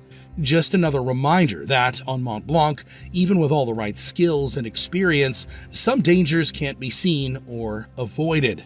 To this day, if you look up at Mont Blanc du Tacul from the Chamonix Valley, you can still spot the scar left by that avalanche, a jagged reminder of how quickly everything can change in a mountain that so many dream of climbing, but few truly understand. But Mont Blanc's deadly reputation wasn't born in the 21st century.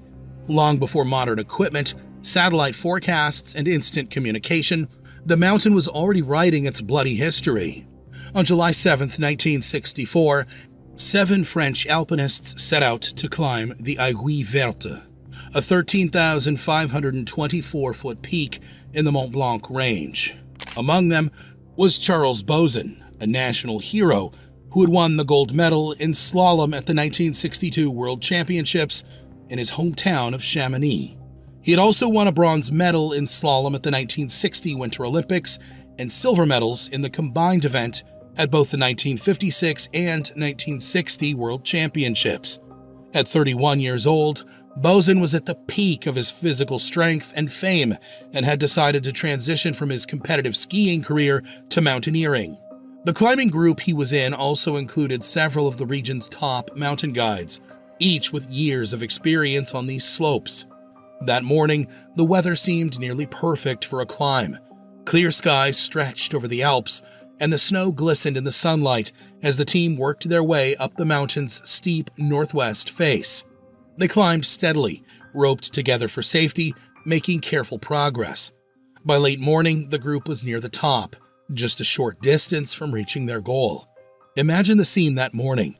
The sky was clear, the sun already warming the snow as the team kicked steps higher and higher. There must have been a feeling of excitement in the air. They were close to the summit, after all, with just a few hundred feet to go. Maybe they traded a joke or just focused on the steady rhythm of breathing and step kicking, each trusting the rope and the friends it connected. I want you to try to imagine that moment. You've been climbing for hours, your muscles are burning, but you're almost there. You can see the summit, and then you hear that sound, that horrible, unmistakable sound that every mountaineer dreads. In an instant, the ground under their boots began to move. A massive slab of snow had broken free from the face above and was heading directly towards them. There was no time to react. In the split second before the avalanche hit them, those climbers knew exactly what was about to happen, and they knew there was absolutely nothing they could do to stop it. The avalanche swept all 7 climbers off their feet and sent them tumbling down more than 3,000 feet over rocks, snow, and ice until they came to rest far below on the Argentier Glacier. None of them survived. What makes this story even more tragic is that, with what we know today, this disaster could have been prevented. Back in 1964, climbers didn't have access to detailed avalanche forecasts or real-time snow stability information. Today, mountain teams rely on things like snowpack analysis, avalanche bulletins, and better weather data to spot warning signs that might not be obvious to the naked eye. One factor in particular, the way fresh snow can quickly become unstable with just a small temperature rise, is something guides watch closely now. But in 1964, avalanche science was still primitive. The climbers had no way of knowing they were walking on a ticking time bomb. All Charles Boesen's Olympic determination couldn't save him from physics. The mountain doesn't negotiate. It doesn't compromise. It simply acts. And all the skill, fame, and strength in the world mean nothing when tons of snow are accelerating towards you at 70 miles per hour. Decades passed, but Mont Blanc didn't grow any kinder. Sometimes it's the tiny, invisible mistakes that lead to the most devastating tragedies. One misplaced foot, one loose screw, one moment of fatigue, and that's exactly what happened on August 12, 2014. If you'd been in the Argentier Refuge that day, you'd have seen a group of 6 climbers gearing up before dawn. The group was led by a respected guide from the Union Nationale des Centres Sportifs de Plein Air, or UCPA for short. They're a French organization that makes outdoor sports accessible, and this climb was part of an advanced UCPA course. The mood was focused but upbeat. This wasn't their first time on a glacier, not by a long shot. The plan was simple. Summit the Aiguille d'Argentière, one of the proudest peaks in the Mont Blanc range, then make it back down before the heat of the day softened the ice. On paper, the route they were passing, the Glacier du Milieu, wasn't supposed to be especially dangerous, just a classic snow climb with amazing views of Mont Blanc itself rising in the distance. They set out at 4 a.m., well before sunrise, with their headlamps bobbing in the darkness.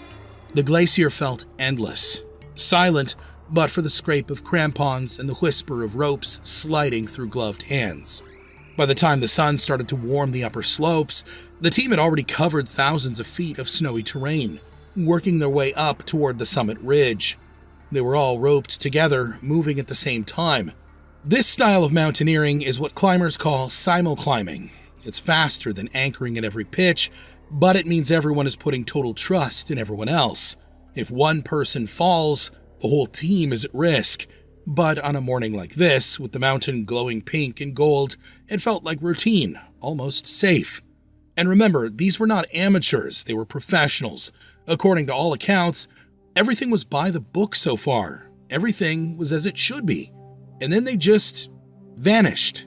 When they missed their check-in at the mountain refuge that night, a helicopter search was launched. The families already knew something was wrong. There's a special kind of dread that comes when someone you love is overdue in the mountains. Each passing hour feels like a weight pressing on your chest, making it harder to breathe, harder to hope. Phone calls are made, messages are left, but deep down, you already sense the worst. After hours of searching, helicopters finally confirmed the worst. 5 bodies were found scattered across the lower part of a glacier beneath the mountain. The guide was discovered wedged deep in a crevasse, still attached to the climbing rope. The group had fallen nearly 820 feet, roughly the height of an 80-story skyscraper, down the steep glacier face. None survived. What happened? The mountain kept its secrets. There were no witnesses, no survivors to tell the story. But investigators pieced together a likely scenario, and it's terrifyingly simple. Just below the summit, on a steep, hard stretch of ice, everything changed. Maybe it was a small patch of black ice, just a tired leg, but suddenly one climber lost footing. The rope jerked tight. In a split second, all 6 were pulled off balance, their shared connection now becoming their collective doom. And in the blink of an eye, all went straight toward their final destination. It's the choices we make and the thin margins they create that determine your fate on Mont Blanc. But sometimes, even when you make all the right choices, when you do everything by the book, the mountain still turns against you. Now, I've shown you avalanches that strike without warning. I've told you about Serac collapses that can't be predicted. I've explained how a single misstep on ice can lead to catastrophe. But there's one more side to Mont Blanc's deadly nature that might be the most insidious of all. The mountain's ability to make you think you've beaten it right before it takes everything. Let me show you what I mean. On January 11th, 2009, Rob and his friend James Atkinson woke up early in Chamonix, France. They were on a climbing trip with 2 other friends, James Hooper and Richard Le Bon. The morning was crisp and cold, perhaps well below freezing. The sky above was clear. The night before, the 4 friends had discussed climbing options, but by morning, they had split into 2 groups. Hooper and Le Bon decided the conditions looked dubious and chose not to attempt a serious climb that day. But Rob and James were eager to test themselves on the Gervasuti Couloir, a steep, technical ice route on the east face of Mont Blanc du Tacourt. The Gervasuti Couloir isn't for beginners. It's a notoriously difficult route, with sections approaching 50 degrees of steepness. Experts recommend that climbers have experience on grade 4 ice or higher before even attempting it. But Rob wasn't an ordinary climber. This was, after all, the young man who had stood on top of the world at just 19, the man who had trekked from the North to the South Pole. If anyone had earned the right to confidence in the mountains, it was Rob Gauntlett. They left early before the others were awake, eager to make progress while the ice was still firm. They planned to climb quickly, focusing on efficiency rather than placing excessive protection. Fast and light, the alpinist's creed. While their friends slept, Rob and James made their way up the couloir. The day was brightening. The clouds were clearing to reveal that special alpine blue that seems to exist nowhere else. They moved together over the ice and snow, 2 small figures against the vast white expanse of Mont Blanc. And then, nothing. No radio call, no text message response, no return to the hut. Back in Chamonix, their friends became concerned when they couldn't reach Rob and James by afternoon. James Hooper contacted Mountain Rescue only to receive devastating news. The bodies of 2 climbers had been found that morning in the Gervasuti Couloir. They had fallen approximately 2,000 feet. What happened up there? No one will ever know for certain. There were no witnesses, no survivors to tell the tale. Perhaps it was a loose piece of ice that gave way. Maybe a crampon slipped on hard ice, Or perhaps a moment of fatigue led to a single mistake. Whatever the trigger, once they began to fall on that steep face, there was no stopping. The mountain rescue team in Chamonix noted that although the weather was bright and clear and the climbers were well equipped, something went catastrophically wrong. In their words, it is a mystery how they were killed. One theory suggests that one climber fell and, being roped together, pulled his partner with him. The investigation could only confirm that they had fallen, not why. You'd think after hearing all these stories, climbers would stay away from Mont Blanc, right? Wrong. Every year, more than 20,000 people attempt to reach its summit. 20,000. That's almost 60 people every single day during the climbing season. And because of this human traffic jam, the death toll keeps climbing. In one notorious incident in 2017, a climber left his son, just 9 years old, alone on the mountain while he went ahead to claim the summit. When the weather turned, rescuers had to risk their lives to save the child. In 2019, a staggering 150 people tried to reach the summit on a single day in August. Local mayors have been begging authorities to introduce permits and quotas to limit access. In 2020, following yet another string of fatalities, the mayor of Saint-Gervais, Jean-Marc Bayet, actually posted an official sign at the start of one popular Mont Blanc route. It read, in part, "Attention, mountaineering is a serious business where you need to be able to face and accept death. The access to the summit of Mont Blanc is free, but dying and making others die is not." That's why I think Mont Blanc is the most dangerous mountain in the world. Not because it's the tallest or the steepest or the coldest or the most remote, but because it makes people think it's easy. It lets you step off a cable car at 12,000 feet as if you were walking out of a shopping mall. It seduces with glossy brochures showing clear skies and gentle snow slopes. It whispers, "Look how close I am. Look how accessible. Surely you can make it." And when the mountain finally does respond, with its avalanches, its seracs, its storms, its crevasses, it's already too late. In the 5 stories I've shared with you today, 32 people died. 32. Think about that number for a second. From seasoned guides to Olympic champions, from teenage prodigies to weekend adventurers, all of them are now part of the mountain's grim history. So next time someone shows you a picture of Mont Blanc and says, "Wouldn't it be amazing to climb that someday?" Remember these stories. Remember that beneath the perfect postcard scene lies a mountain that has claimed hundreds, perhaps thousands of lives over the years. And if you do find yourself drawn there, as so many are, approach with humility, preparation, and the knowledge that sometimes on the slopes of Mont Blanc, even that isn't enough. June 2nd, 2025. A 41-year-old climber stands at 12,000 feet on North America's deadliest mountain, doing what he loves most. He's climbed for years. He knows the risks. He's made all the right choices. But in 2 seconds, one slip will end his life. And 8 days later, the mountain will claim another. By the end of this video, you'll understand exactly how 2025 became the year we finally had to admit the last truly free mountain on Earth was gone. And what happened to Denali is coming for every wild place you've ever dreamed of exploring. Alex Chu wasn't some weekend warrior who got in over his head.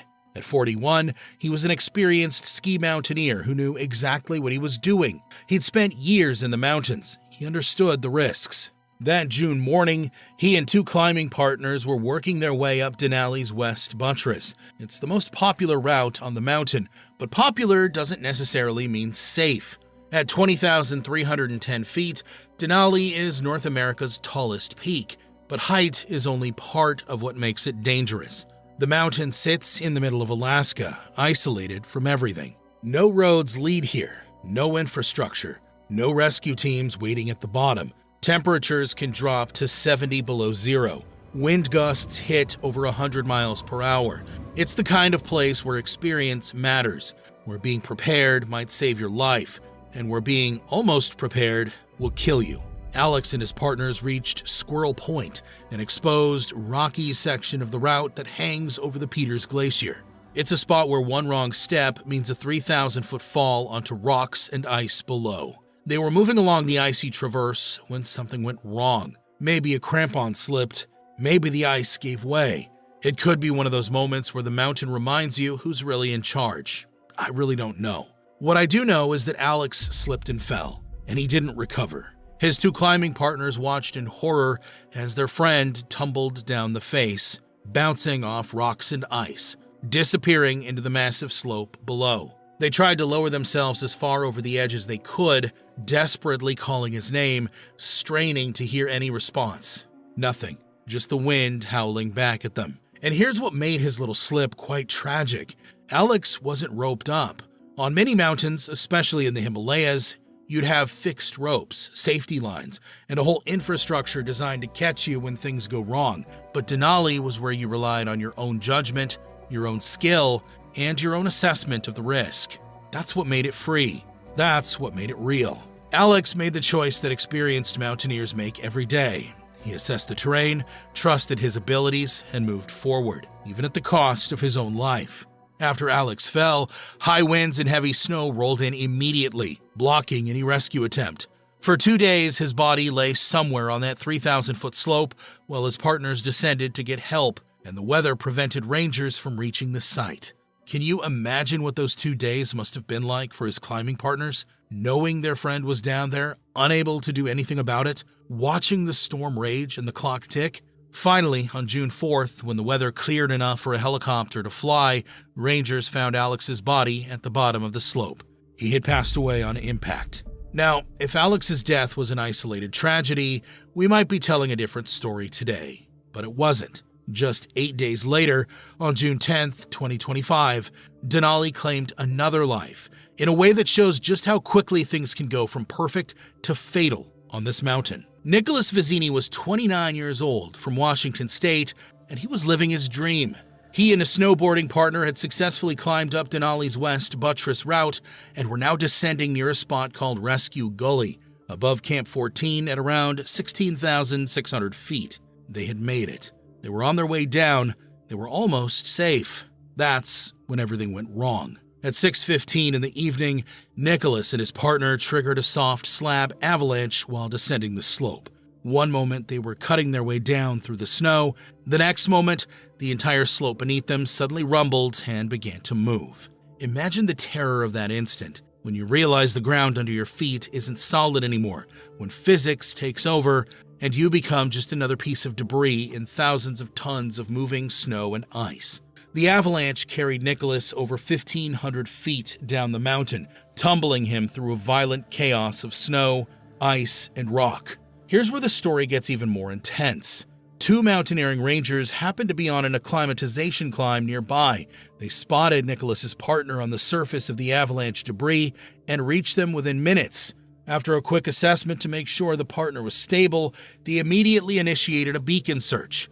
The electronic signal led them to a spot in the debris field where they could see part of Nicholas's body. He was mostly buried, trapped under the weight of all that snow and ice. The rangers started digging frantically, trying to establish an airway, trying to give him a chance, but it was too late.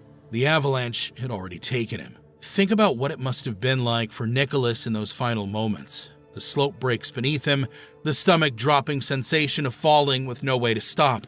The violent tumbling as the avalanche carried him downward, unable to tell which way was up, unable to breathe, unable to do anything but experience the raw, terrifying power of the mountain. Then, the sudden stop as tons of snow buried him, pressing down from all sides, darkness and cold, and the awful realization that this was how it ended. 2 deaths in 8 days. Both experienced climbers on the same route. Both were making choices that thousands of climbers before them had made successfully. So what happened? Did these men make mistakes? Were they reckless? Or is there something deeper and darker at play here? Well, deaths on Denali aren't rare. They're not even unusual. A later study counted 96 deaths on Denali from 1903 to 2006. 51% of those deaths happened on the West Buttress, the same trade route Alex and Nicholas were on. 45% of all deaths were from falls, just like Alex's. The mountain has been killing people for as long as people have been trying to climb it. It's actually kind of what makes it famous. In fact, 1992 was the turning point. That year, Denali had its deadliest season ever, with 11 deaths in a single year. The disasters were brutal and public. They triggered a wave of public discussions. Politicians wanted answers. Taxpayers were furious. The media covered it relentlessly. Denali became a problem that needed solving, and that's when everything changed. After the 1992 disasters, the National Park Service saw the need to do something to protect people. And so, they implemented mandatory registration and pre-climb briefings. On the surface, it seemed harmless. Just some basic safety protocols, right? Make sure people know what they're getting into. Keep track of who's on the mountain in case something goes wrong. What could be wrong with that? Except that registration wasn't just about safety, it was about control. It was the first crack in the dam. Once you establish that climbers need to register, you've established the principle that the government gets to track who climbs and when. Once you have mandatory briefings, you've established that bureaucrats get to evaluate if you're ready or not. Once those principles are in place, it's only a matter of time before the restrictions get tighter and tighter. And that's exactly what happened. In 1995, just 3 years later, they tightened the registration requirements and increased fees. The justification? Safety, of course. And the funny thing is that it actually worked. After the 1995 registration system came in, fatalities dropped by about 53%. But instead of celebrating that success and stopping there, the Park Service saw it as proof that they were on the right track. Deaths dropped? That means regulations work. And if some regulations work, more regulations must work even better. See where this is going? By the early 2000s, the gear requirements were made standard. You also had to prove you were carrying enough supplies. Rangers started doing gear checks at base camp, going through your equipment to make sure you had everything on their approved list. The mandatory orientation sessions got longer and more detailed. They weren't just telling you about the mountain anymore, they were evaluating you, deciding if you were worthy. To be honest, hearing all this, you might be thinking, what's the big deal here? It's just paperwork and safety checks, right? But here's what you need to understand. See, there was a time when mountains were one of the few places on Earth where you could truly be free. You showed up with your gear, your skills, and your guts, and the mountain decided if you were good enough. Denali was the final holdout of that world. Usually when you want to climb Denali, it goes something like this. You register with the National Park Service, you fly into Talkeetna, Alaska, and attend a mandatory orientation with rangers who review your experience and gear. Then you load up a bush plane, land on Kahiltna Glacier at 7,200 feet, and start hauling 120 pounds of gear up the West Buttress route. No porters, no tea houses, no oxygen caravan, just you and your rope team dragging sleds through waist-deep snow, establishing camps, and hoping the weather window opens before your supplies run out. You plan the route, you set the pace, you make the calls. It's a do-it-yourself mountain in every sense. These are quite obviously pretty harsh climbing conditions, but for decades, that was the appeal. The mountain didn't care about your resume or your bank account, only your competence. But that world has ended, and it became clear to climbers in 2025. First, to even climb Denali this year, you have to pay a special use fee of $440 if you're 25 or older, or $340 if you're younger, plus the park entrance fee. And you're one of at most 1,500 climbers allowed on the peak that season. Now, granted, that's not much of a price jump, and Denali isn't alone. 2025 became a turning point for mountains worldwide. Everest climbers, for example, pay $15,000 just for the permit, and that's after Nepal raised it from $11,000. So $440 sounds reasonable, but the fee isn't the real problem. The real problem is what comes with it. Control. You have to register 60 days in advance, not 30 days or a few weeks, 2 full months. And unless you fall into a narrow exception category for repeat climbers, that deadline is strict. You can't watch the weather patterns anymore. You can't see a perfect window opening and jump on a plane. The whole appeal of Denali was that you could make those calls yourself. Now, someone else decides your timeline. And then there's the problem with solo climbing. On Denali, it used to be part of that do-it-yourself ethos. Fill out some basic paperwork and go. Now, solo climbers talk about long forms, detailed logs of every mountain they've climbed, and questions that feel less like registration and more like asking permission to take responsibility for yourself. Even guided climbing expeditions over time have been squeezed with permits, insurance, and contracts with the park. It's now a game that favors big, well-capitalized guide services, so even if you wanted help, your options are shrinking to whoever can afford to play by the rules. Then, there's the Clean Mountain Can system. Denali was one of the first big peaks to force climbers to literally carry out their own waste in clean mountain cans. It was a system that started in the early 2000s and expanded so much that by the mid-2010s, climbers had to bring waste down from high camp at 17,000 feet back to base. And in 2025, the park is blunt. Proper disposal is required, and violators will be punished. The goal is to keep the mountain clean, and nobody's arguing against that. But it's another part of the climb that's now monitored and controlled. You can't even handle your own waste without following specific park regulations. And look, on the surface, none of this sounds unreasonable. Pay a fee, register in advance, pack out your waste, follow some rules. It all sounds like basic safety and environmental protection, right? But it's all pointing toward a darker, more disturbing truth. In 2025, climbers had to look around and finally admit the bitter truth to themselves. You can't be spontaneous anymore. Unless you're in a narrow 7-day exception category, you can't just watch the weather and go when it's right. You need permission to climb solo. Small guide companies are getting pushed out. The price keeps going up.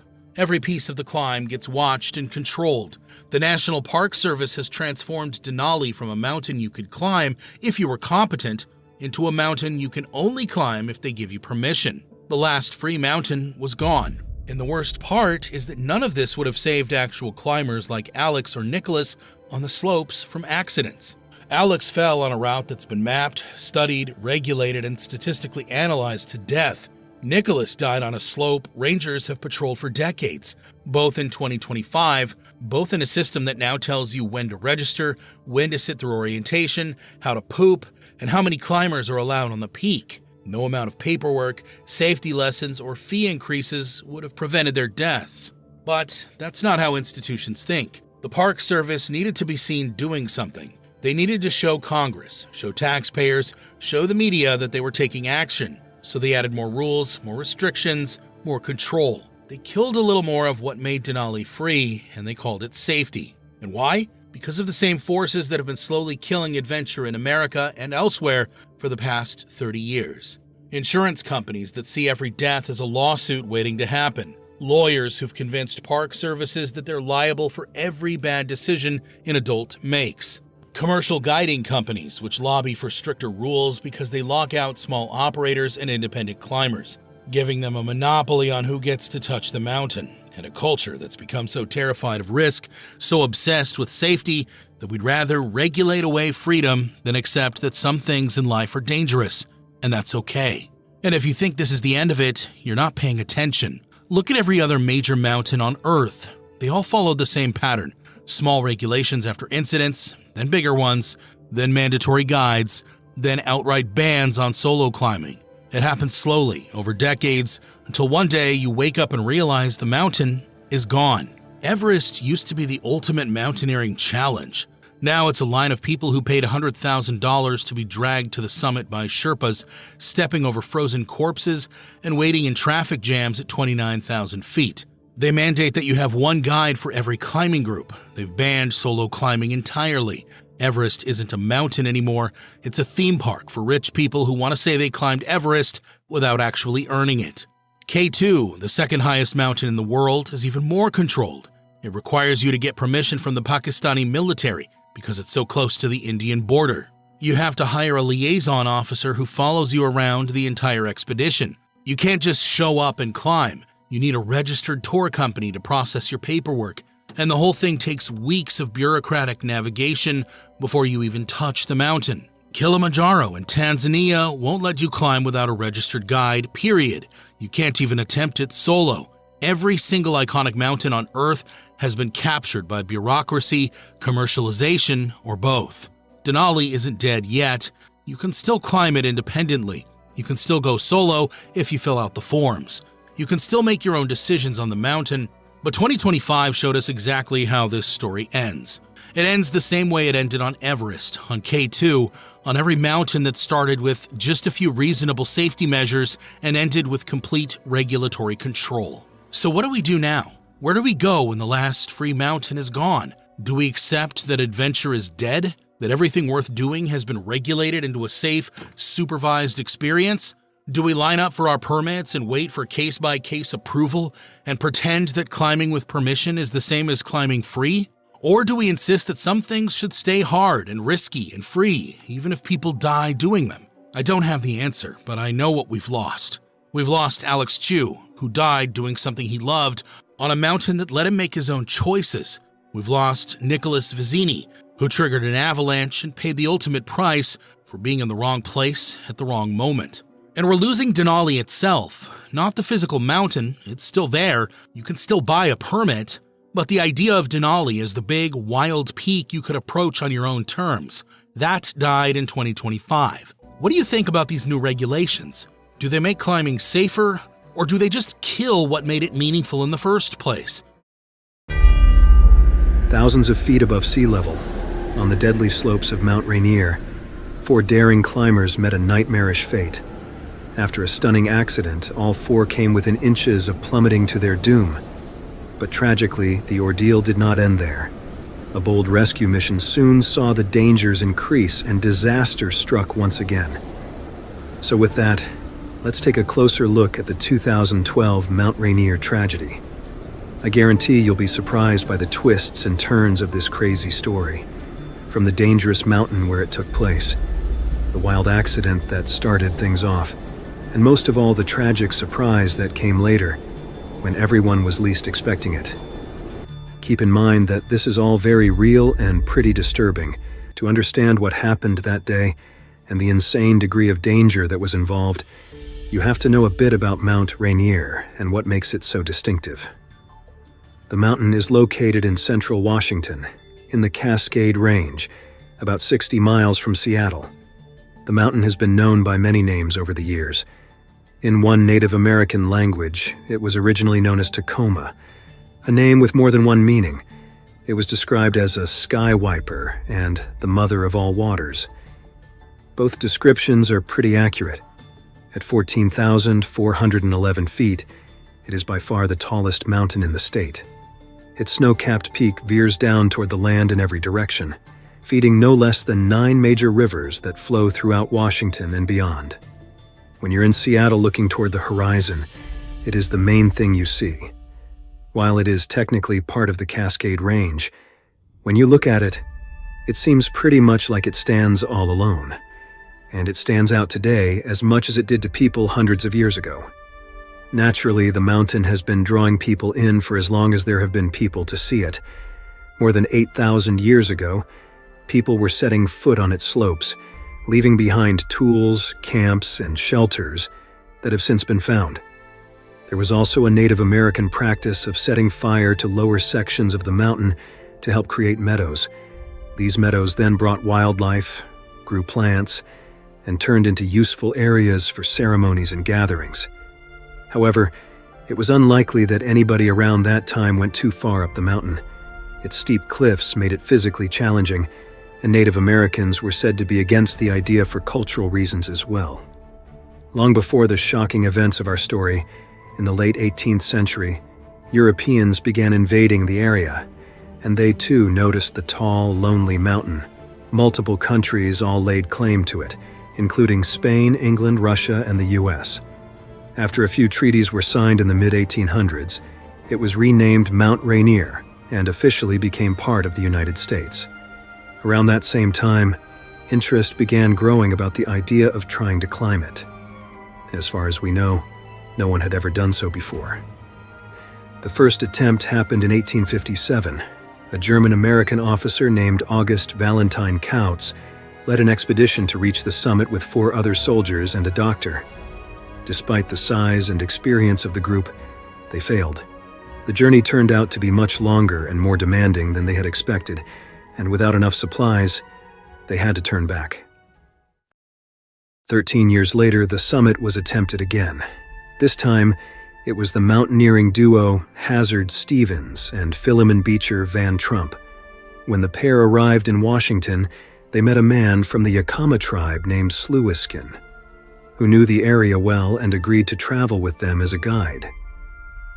The trio set up camp at the base of the mountain near a waterfall. They named the waterfall Sluiskin Falls, a name which remains to this day. Everything seemed to be going according to plan. However, once they reached the snow line, things suddenly changed.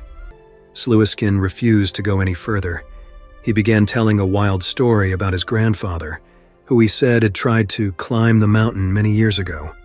According to Sluiskin, his grandfather had nearly reached the summit, but then he'd run into an evil spirit that scared him away. No one, Sluiskin said, had ever tried to climb the mountain since. Stevens and Van Trump had come too far to turn back now. They chose to brave the tall mountain without their guide, who said he would wait for 3 days, no more, no less, by their camp at the base. Stevens and Van Trump had success climbing the first 10,000 feet, but things quickly took a turn after that. At more extreme heights, with snow and ice and huge steep ridges, the ascent became both exhausting and terrifying. Can you imagine dangling 13,000 feet up on a slippery cliff, forcing yourself to slowly climb higher and higher, without knowing if it was even possible for anyone to survive? These two must have been seriously determined. And it paid off. For the first time in recorded history, Hazard Stevens and Philemon Beecher Van Trump set foot on the summit of Mount Rainier, one of the highest points on the entire continent. They'd managed to do it without seeing any evil spirits either, but their work was far from over. Stevens and Van Trump then became the first people to discover the worst part about climbing Mount Rainier: coming back down. This was an important discovery that would rear its head again many years later in 2012, but we'll get to that in a second. On the descent, Van Trump slipped. He slid 40 feet before stopping. Along the way, he received a large, deep cut on his leg. No doubt this close call gave both of them a near heart attack, but in the end, they survived. Van Trump and Stevens finally hobbled their way back to camp, where Sluiskin was waiting. Apparently, though it's hard to say for sure if this is really true or not, Sluiskin thought they might be ghosts at first. Van Trump and Stevens were perhaps the first people to discover what many others soon would. Mount Rainier is a treacherous and terrifying thing to go up against. Flash forward to 2012. It's a different world, but the mountain remains unchanged. Now, every year, more than 10,000 people attempt to reach the summit. But sadly, by 2012, more than 400 have died. As spring came to a close that year, an admissions counselor at Baylor University in Texas was hatching a plan. His name was Ross Van Dyke, and the previous year, he'd been on a scary but thrilling adventure, one that had left him hungry for more. When he wasn't working at Baylor University, Ross was a fan of the great outdoors, and there was maybe nothing more exciting to him than climbing a big, distant mountain peak. Ross had traveled the 2,000-mile distance to Mount Rainier in 2011 and attempted to reach the summit, but due to bad weather, the attempt had been called off. So he was really itching to get back, and this time he was hoping to bring some friends along with him.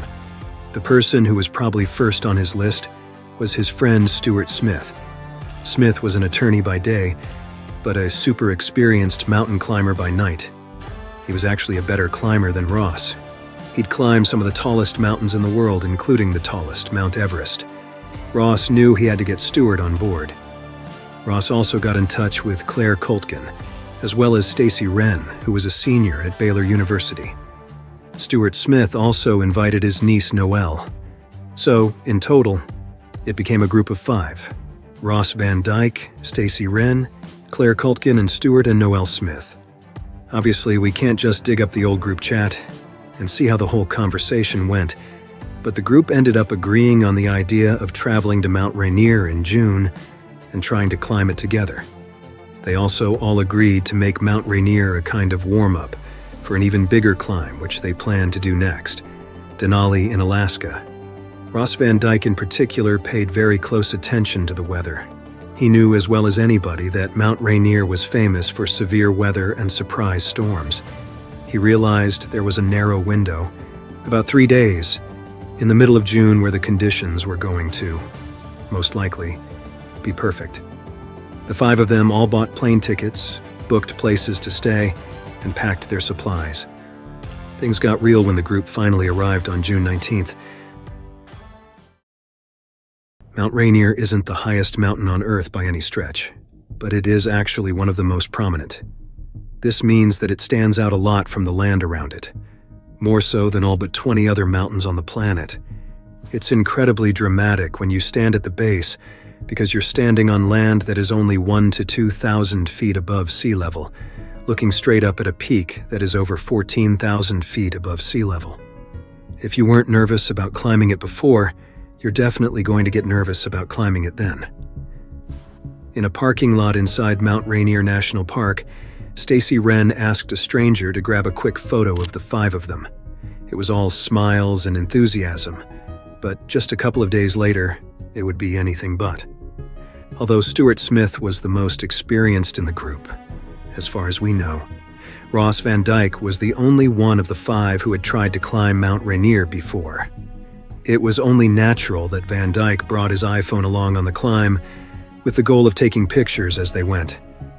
These pictures would later tell a remarkable story, but one way darker and more haunting than anyone expected. Before attempting to reach the summit, the group first had to reach base camp. The most commonly used base camp on Mount Rainier is Camp Muir, which sits on the mountain's southeast side. The camp is well above the snow line. It consists of several old stone and wooden shelters, although most who spend the night choose to camp in tents instead. A lot of people take on the challenge of simply hiking to this campsite, then turning around. Mount Rainier Tourism labels the trail as strenuous on their website and advises that the trip takes at least 8 to 10 hours. The final 2 miles of the trip are covered in snow year-round. You can imagine if you spend 8 to 10 hours hiking, a lot of it through snow, and you end up at high elevation where the air is super thin, you are going to be tired. So, a lot of people call it there. It's definitely a big challenge all on its own. However, this group ended up choosing a custom route that was even harder than that. On the first day, they climbed all the way to Emmons Glacier, close to 8,000 feet up. From there, even as night fell, they pushed on and arrived at an area called Sherman Flats. Sherman Flats sits on top of a glacier and is roughly 10,000 feet up. Imagine doing all of that in a single day of hiking. All 5 members of the group reached base camp, but after that difficult trek, one of them, Claire Kultgen, said she wasn't feeling good. Now, this could have been multiple things. It could have been the elevation. It could have been exhaustion. Maybe she was sick. It could have been some combo of all 3. But after talking it over with the group, Claire decided that she didn't want to climb any further. I'm sure there was disappointment all around, but as you can imagine, the rest of the group still really wanted to continue, and they figured even with 4 people working together, they still had plenty of manpower to reach the top. Claire opted instead to stay at Sherman Flats and continue camping, and she had a pair of binoculars to watch as the others made their way further up the mountain. That evening, Ross Van Dyke snapped a selfie from base camp, showing their tents in the background. You can clearly see that where they're camping is well above the clouds. Early the next morning, he, along with Stuart Smith, Noel Smith, and Stacy Wren, made their move away from the camp and toward the summit of the mountain still towering over them.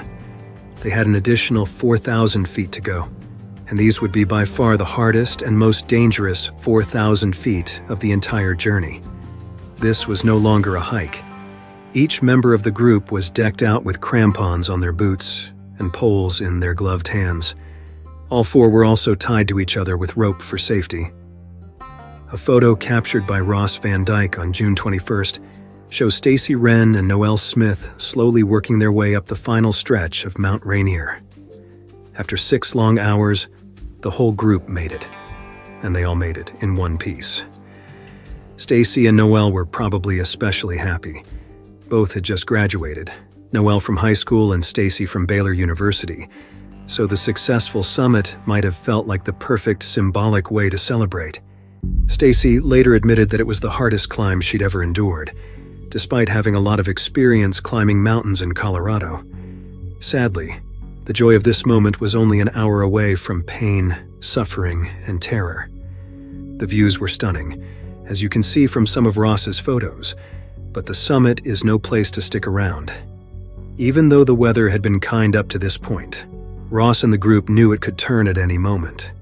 They needed to get back down the mountain and reunite with Claire Koltgen. Claire had been watching with her binoculars and says that she actually saw them reach the summit from below.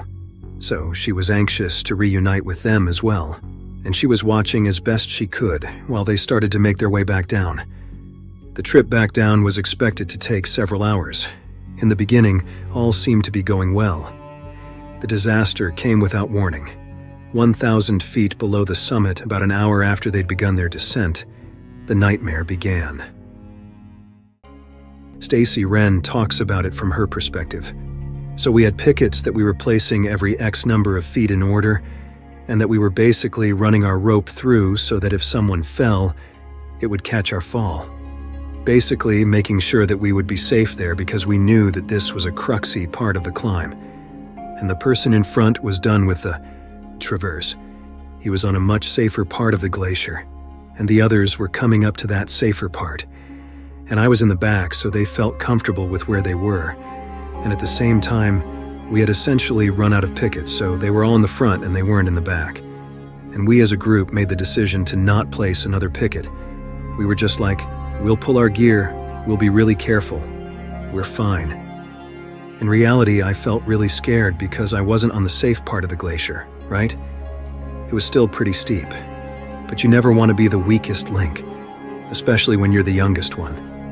Especially being female, you never want to be the one who says, I'm scared, or I feel slow, or I don't feel capable of this. But I didn't say anything, I just said, yep, that sounds good. Let's pull the picket. And that's when it all went wrong. Stacy took her next 2 steps after they pulled their gear, and as she put her crampon down, it didn't bite into the ice. It slipped, and although she desperately used her ice axe to try to self-arrest and dig into the snow and ice to stop her fall, there was no stopping her slide down the mountain. And because they were all roped together, the force of her slide hit the others like a domino effect. The entire group was suddenly yanked off their feet, and all of them were sliding together down the side of this super steep, super high mountain.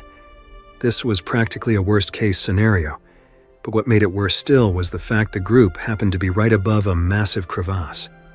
These deadly obstacles are best described as canyons made of ice. The split can be quite wide, but more importantly, the bottom can be quite deep, sometimes as much as 150 feet. Over 10% of mountaineering deaths are the result of falling into a crevasse. So the 4 of them were sliding uncontrollably down the mountain, straight toward this massive crevasse, and the edge of the crevasse was literally shaped like a ramp. Believe me, the last thing you want to see when you're slipping down an icy mountain is a ramp. But that's what they saw. Ross Van Dyke recalls immediately thinking about his wife and telling himself, hey, this is it. This is how I'm gonna die. All of them launched off this ice ramp and went airborne. Stacy Wren thought they caught at least 10 feet of air. She was convinced they were going to die and had a strange sense of calm come over her in midair. She said, I remember being airborne and thinking, it's over. This is the end. We are totally going to die. And I remember being at peace. But that wasn't what happened. Against all odds, this tangle of out-of-control climbers cleared the crevasse and crash-landed on the opposite side. Stuart Smith and Ross Van Dyke both managed at this point to wedge their ice axes into the side of the mountain, which seemed to stop the fall. Van Dyke noticed his mouth was bleeding. Moments later, he noticed something else. The group of 4 was now 3. Noel Smith was missing. After a minute of frantic searching, they found another, smaller crevasse nearby, and inside it, hanging upside down by rope, was Noel. It was a relief, and a bit of a miracle that she was alive. Not only that, but the group would later come to realize that her accidental fall into the crevasse probably anchored them all to the mountain and kept them alive. But it wasn't all relief just yet. The group was badly beaten up by the fall, and worst of all, Noel was completely trapped and in huge danger. By a stroke of good luck, a climber from Montana named Peter was nearby on the mountain and saw the group in trouble. Trained in wilderness medicine, he made his way over and was able to assist the battered group. At the same time, Ross Van Dyke tried desperately to call 911, but couldn't find enough reception. Heroically, despite having a dislocated leg, he dragged himself further back up the mountain and finally managed to place the call. Van Dyke was told they had roughly 90 minutes before Rangers would arrive. It looked like things were going to be okay, but little did they know, the worst accident of the day was still to come. Many thousands of feet below, climbing rangers from the National Park Service were mobilizing to scale the mountain as quickly as possible. The trip from base to summit often takes 3 days. The rangers were hoping to arrive near the summit in less than 2 hours. One of the 4 rangers responding was 33-year-old Nick Hall.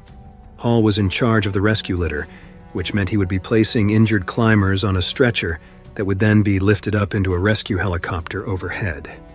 This was an extremely difficult task. Hall not only had to climb Mount Rainier at world-class speed, he then had to sit perched on an icy slope that was 35 degrees steep, while wrestling a big plastic stretcher that was being pulled in every direction by 40-mile-an-hour winds. If that wasn't bad enough, as he approached the rescue site, he also had a Chinook helicopter right above him, blasting additional wind down on top of him. A chilling call soon came into the operations center from another ranger who was watching Hall. The call went as follows. Ranger, okay, this just got real serious. Chopper 62 was lowering the litter down to Hall, and the litter lost contact with the ground, and he has gone for a slide down Emmons Glacier. We no longer have contact with Hall. Operations Center, you have contact with Hall? Ranger, negative. He was traveling at an extremely high rate of speed. He was out of control, and I saw him launch off a Serac at some point. So just like the 4 climbers from Texas hours earlier, and like Philemon Beecher Van Trump many decades ago, Ranger Nick Hall had slipped and was now sliding down the deadly slope of Mount Rainier. But unlike the others, he wouldn't be so lucky. After spiraling off the edge of a tall ice block, Nick Hall was launched some 30 to 40 feet into the air. Below him was a thick haze caused by stormy winds. Rangers watched in horror as Nick disappeared down into the fog. Van Dyke would later remember that something happened while he and his friends were being rescued, something that sent a shock through all of the Rangers, but that they refused to tell him what it was. It was only after being taken safely down from the mountain by helicopter that Rangers revealed to the climbers that one of their own had fallen down the mountain. In the initial rescue, only 3 of the 4 stranded climbers could be taken down safely. Stacy Wren was the last to be tended to as the least injured in the group. But while she was being placed on the stretcher, a downdraft started blowing the helicopter toward the mountain. Apparently, it got so close that rangers on the ground feared the worst and actually dove on top of Stacy to protect her. A storm system was moving in rapidly, dropping deep snow and gusty winds. Disaster was thankfully avoided, at least in this case, but this meant the helicopter had to head back down to the base of the mountain. Stacy Wren and 2 rangers actually spent the night on the mountain, if you can believe that. If you can put yourself in her shoes, she was dehydrated. She was suffering from hypothermia. She hadn't eaten anything in a long time. She was absolutely exhausted. They woke up the next morning to a total whiteout that meant a helicopter rescue was totally impossible. The only remaining option was for them to navigate on their own back down the mountain to safety. Apparently, Stacy asked the rangers at one point to just leave her on the mountain. She is quoted as saying, "Hey, can you just dig me a hole and just leave me here? I think I'm done." Of course, they refused, and the 3 of them eventually managed what must have been an absolutely brutal climb, all the way down to the base of the mountain in blizzard, whiteout conditions. So, against all odds, all 4 of the climbers from Texas had survived. They were reunited with Claire Coltkin. who was probably torn between being glad she didn't do the climb with them and being horrified at what had happened. 3 out of the 4 involved in the accident had to be hospitalized. They were taken to Madigan Army Medical Center near Tacoma, about an hour away from Mount Rainier. Ross, ever the photographer, captured his gruesome face wounds while resting in a hospital bed. The climbing group from Texas was traumatized, but they were ultimately going to be okay. What remained totally unknown was what had happened to Ranger Nick Hall, or where he was. The weather did not clear for another 2 weeks. Finally, once conditions were safe, Rangers once again boarded a Chinook helicopter and flew back to the scene of the accident. Unsurprisingly, there was no sign of Nick Hall, not even a trace that he had ever been there. After a fair amount of time flying over the area looking, Rangers eventually spotted a small dark shape sitting motionless nearly 3,000 feet below where Nick Hall was last seen. Getting as close as they could with the helicopter, they could make out it was a person, probably Hall, but they weren't sure. They lowered a ranger down to the ground, who approached on foot, and that's when, tragically, they got confirmation that it was Nick Hall. He had not survived the initial fall.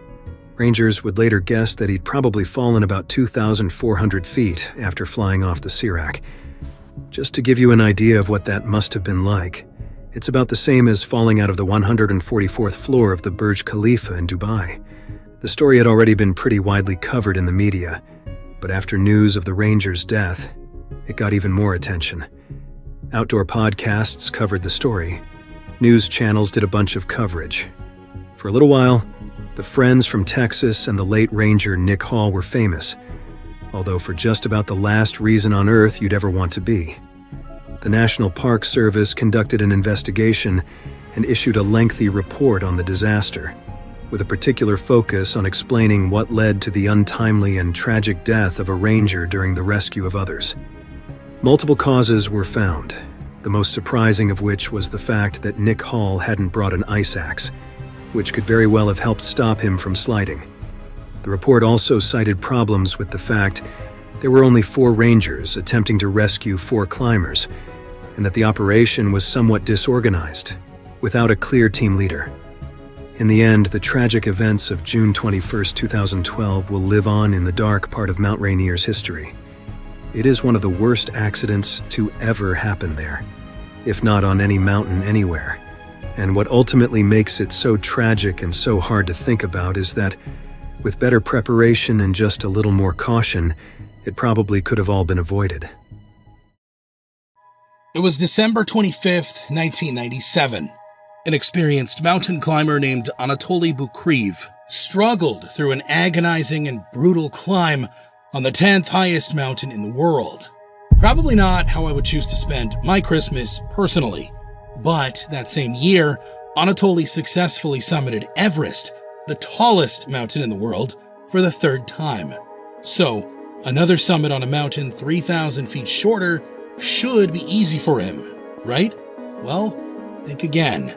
Turns out, 1 out of 3 people die on this mountain, and Anatoly was about to find out why.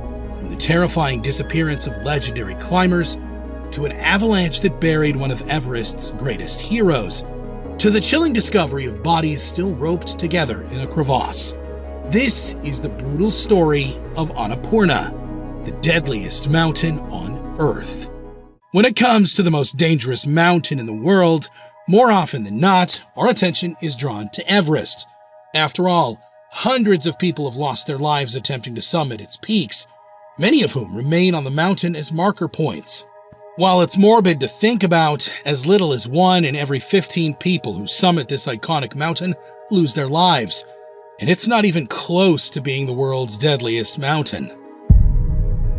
If you have some background in climbing, maybe you think it's K2 or Nanga Parbat in Pakistan. Again, you'd be wrong, as they are nowhere near as deadly as the infamous Annapurna 1, found high in the Himalayas of Nepal. But despite its deadly nature, it draws in numerous climbers from around the world each year who hope to reach its summit. Annapurna 1 is the 10th highest mountain in the world, rising to a height of approximately 26,545 feet above sea level. The climbing community refers to Annapurna 1 as the Killer Mountain. Maurice Herzog and Louis Lachenal first summited it on June 3, 1950, but it came at a great cost. During their daring adventure, Maurice lost his hands to frostbite after losing his gloves. 4 climbers also fell into a crevice and were forced to stay there overnight until help arrived the following morning. But if you think that's bad, at one point, Maurice found himself dangling upside down from a rope with a coil around his neck after being hit by an avalanche. Miraculously, they all survived, and we imagine someday it will make a great movie. But not everyone is as fortunate, if you can call it that. Since their iconic summit, hundreds have attempted to follow in their footsteps, and this is where things take a dark and tragic turn for the worse. It was October 17th, 1978. The renowned British mountaineer and artist Alison Chadwick was part of the American Women's Himalayan Expedition to Annapurna in 1978, a significant and historic climbing endeavor that aimed to establish an all-female team on one of the world's highest peaks. The expedition was led by Arlene Bloom, a biochemist and experienced climber who sought to create an opportunity for women climbers at a time when they were often excluded from major expeditions. The team consisted of 10 women climbers, including Vera Komarkova, Irene Beardsley, Vera Watson, Piro Kramar, and Sherpas Mingma Sering and Chawang Ringjin. Alison's journey took a sudden and terrifying turn when she fell into radio silence, never to be heard from again. But what really transpired on this fateful day? Years prior, in August 1975, Alison made history by becoming the first person to reach the summit of Gasherbrum 3 on the border between Xinjiang, China and Gilgit-Baltistan, Pakistan. At the time of their ascent of Gasherbrum 3, which towers at a height of 26,089 feet above sea level, it was the highest unclimbed mountain in the world. What we are saying is that Alison was no beginner when it came to climbing dangerous mountains. She was widely considered one of the greatest female climbers of her era, but getting to the summit of Annapurna 1 is not a task to be taken lightly. And the moment climbers like Alison set foot on the Annapurna, the odds were truly stacked against them. A typical ascent of this mountain can take up to 5 weeks. Their lengthy expedition began in Kathmandu, where they got their permits for as little as $30 per person. Not too bad, but this was the least of their worries.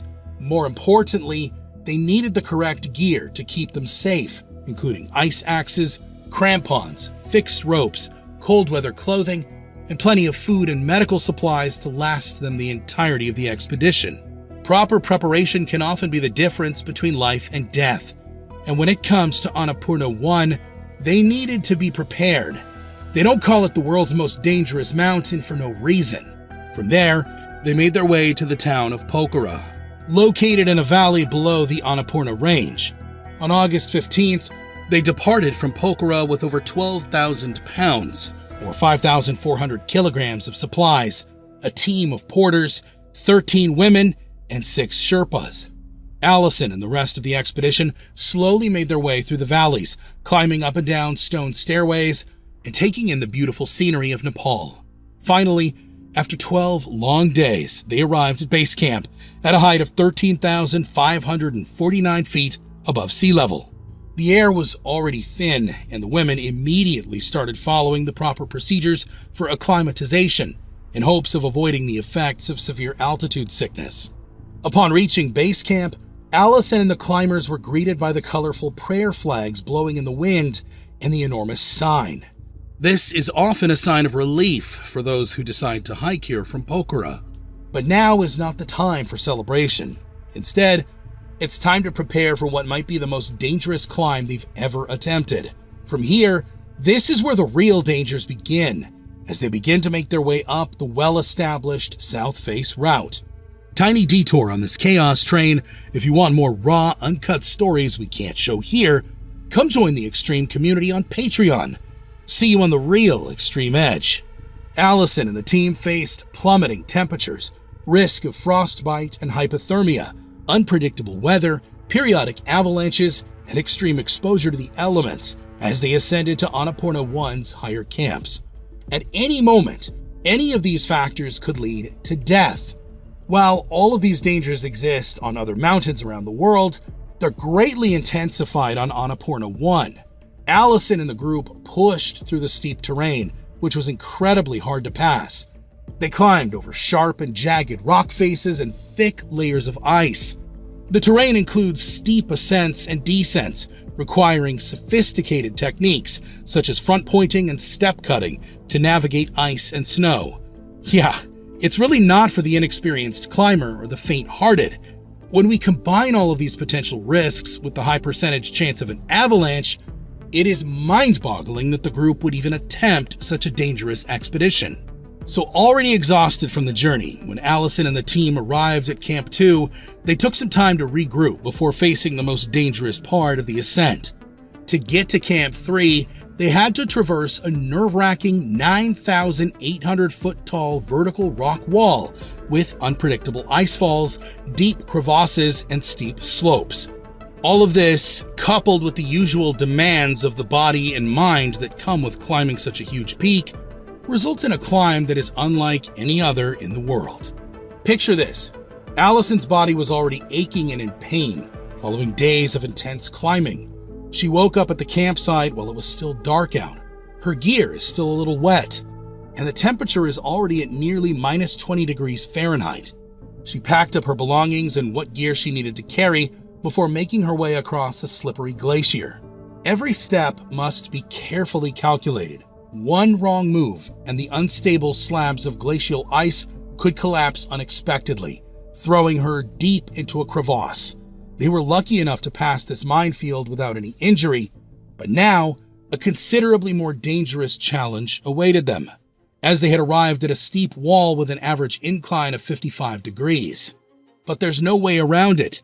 They had to go up. As the Sherpas begin to organize the gear, maybe a sense of anxiety rushes through Allison's body. Here, she will be forced to employ not only her technical skills, but a careful approach, as a devastating avalanche could come rushing down the mountain at any minute. Using fixed ropes, the team began to climb up the exposed rock face. The plummeting temperatures and wind drastically decrease your morale. All the while, the chance of rock falls from above requires constant observation from everyone involved. At any moment, the weather can change in the blink of an eye, and climbers must be prepared for strong winds and even snow. After passing their incredibly difficult part of the route, the team arrived at Camp 3, 21,325 feet above sea level. They must be overcome with joy and relief. From here, they will push on to the summit. It might sound easy, however, it's anything but. On October 15th, 3 of the expedition members, Vera, Irene, and Piro, were selected to make the first summit attempt. But it would take every ounce of energy they had left. The women began to work their way to the towering peak of Annapurna. As they did, the icy wind smashed into the side of their clothing as they slowly moved across a narrow and exposed ridge. Despite being connected by ropes, one wrong step from any of the women would have placed everyone in danger. Each step forward was carefully calculated, while the thin air made it incredibly difficult to breathe, even with supplemental oxygen. Piro, Vera, and Irene battled against hypothermia, the blistering winds, unstable terrain, and even heavy snow, and finally arrived at the summit of Annapurna 1 a month after the expedition began. As they stood atop its peak, they must have felt like they were on top of the world. They stopped for a brief moment to take in the breathtaking views under the afternoon light and realized they had just made history. Vera and Irene became the first Americans to summit the mountain successfully. As the cold wind swept across the landscape, they carefully placed several brightly colored flags, cementing their achievement. On one, they wrote the following slogan: "A woman's place is on top." Once they were finished taking in the breathtaking views, it was time to return to reality and face new dangers. Now, as you might know, the descent is often considered significantly riskier. At this point, The women were in one of the most isolated parts of the world. Already exhausted from the ascent, the climbers must now dig deep to use what energy they have left to descend the mountain safely. After weeks on the mountain, exhaustion sets in, both physically and mentally. It's in these moments that minor mistakes can have major consequences, but luckily, the three women made it back to camp safe and sound. Most expeditions would count this as a significant victory and begin their final descent of the mountain to return to the comforts of modern society and their families. But not Allison. She wanted more, and the leader of the expedition, Arleigh Bloom, was eager to give it to her. She proposed that a second summit was possible, one that would give several of the other climbers their chance to reach the summit. This time, Allison would take the lead as the expedition attempted to summit a different, previously unclimbed 26,414-foot-tall central peak. The original plan was to send up Allison, Vera, and a handful of other climbers, but the brutality of the first summit left many too exhausted to even contemplate trying to do it again. Meanwhile, the Sherpas, Chewang and Mingma, suffered from severe frostbite after they helped the expedition summit on Annapurna. In the end, Allison and Vera would attempt the second summit alone, without any Sherpa guides. From the comfort of her home, we might think this was a crazy decision. Already likely suffering from the cold and a minor level of altitude sickness, Allison and Vera were pioneers for women's mountaineering. Both had climbed some of the world's most dangerous mountains and had dedicated their lives to doing so. They knew the risks, they knew the route, and more so, they knew they possessed the skills required to complete a second summit. So, setting off from Camp 3 in the early hours of October 17th, 1978, Allison and Vera took off to meet their destiny. The pair once again faced blistering winds and unpredictable weather as they slowly ascended the Annapurna for a second time. But this time, they were truly on their own, with nothing but a radio to contact the world below them. It appears the climbers were making progress and were on track to make it to Camp 4. Arleigh had arranged with the women to check in via radio that evening, but as the sun set above the mountains and night fell upon the route, the radio remained silent. Worries began to arise back at camp amongst the other climbers, but they decided to wait until morning. The sun then rose over the Annapurna, and still there was no radio contact. Now, Arleigh and the rest of the expedition had to prepare for the worst. In hopes of finding the women, Arleigh asked the Sherpas, Mingma and Lakpa, to go and look for them, but they were both still suffering from frostbite and exhaustion. Finally, on the third day of no contact, they agreed to climb up the mountain and search for Allison and Vera. Speaking about their decision to search for women, Lakpa said, "Mingma and I spent a lot of time together with the women, and we got to know each other well, but it was windy and the route was really bad. Perhaps part of the reason that we decided to go was a feeling of guilt." As they courageously ascended the mountain once more, the Sherpas scoured the route in hopes of locating the two women. Despite the harsh conditions and their own suffering from the cold, they pushed on. Just a short distance from Camp 4, they stumbled upon a heartbreaking scene. Almost 2,000 feet from where they were standing, deep in a crevasse, they saw the lifeless bodies of Allison and Vera, still connected to one another by a rope. Lakpa, one of the Sherpas, was devastated by the discovery of the two women whom she had come to know well on the expedition.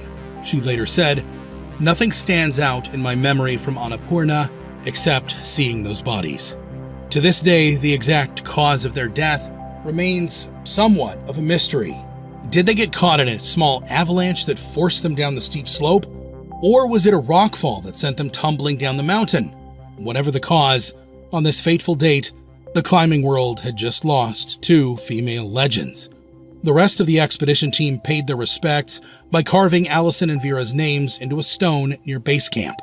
At dusk, below the clouded peak, the women sang the Shaker song Simple Gifts, and with the Sherpas chanted Om Mani Padme Hum. This was a send-off in the best way they knew how. Allison and Vera are just two of many people who have lost their lives on Killer Mountain since the first successful summit in the 1950s. You see, Annapurna isn't just dangerous, it's almost unfair. For every 3 people who attempt to reach the top of the mountain, 1 will never return.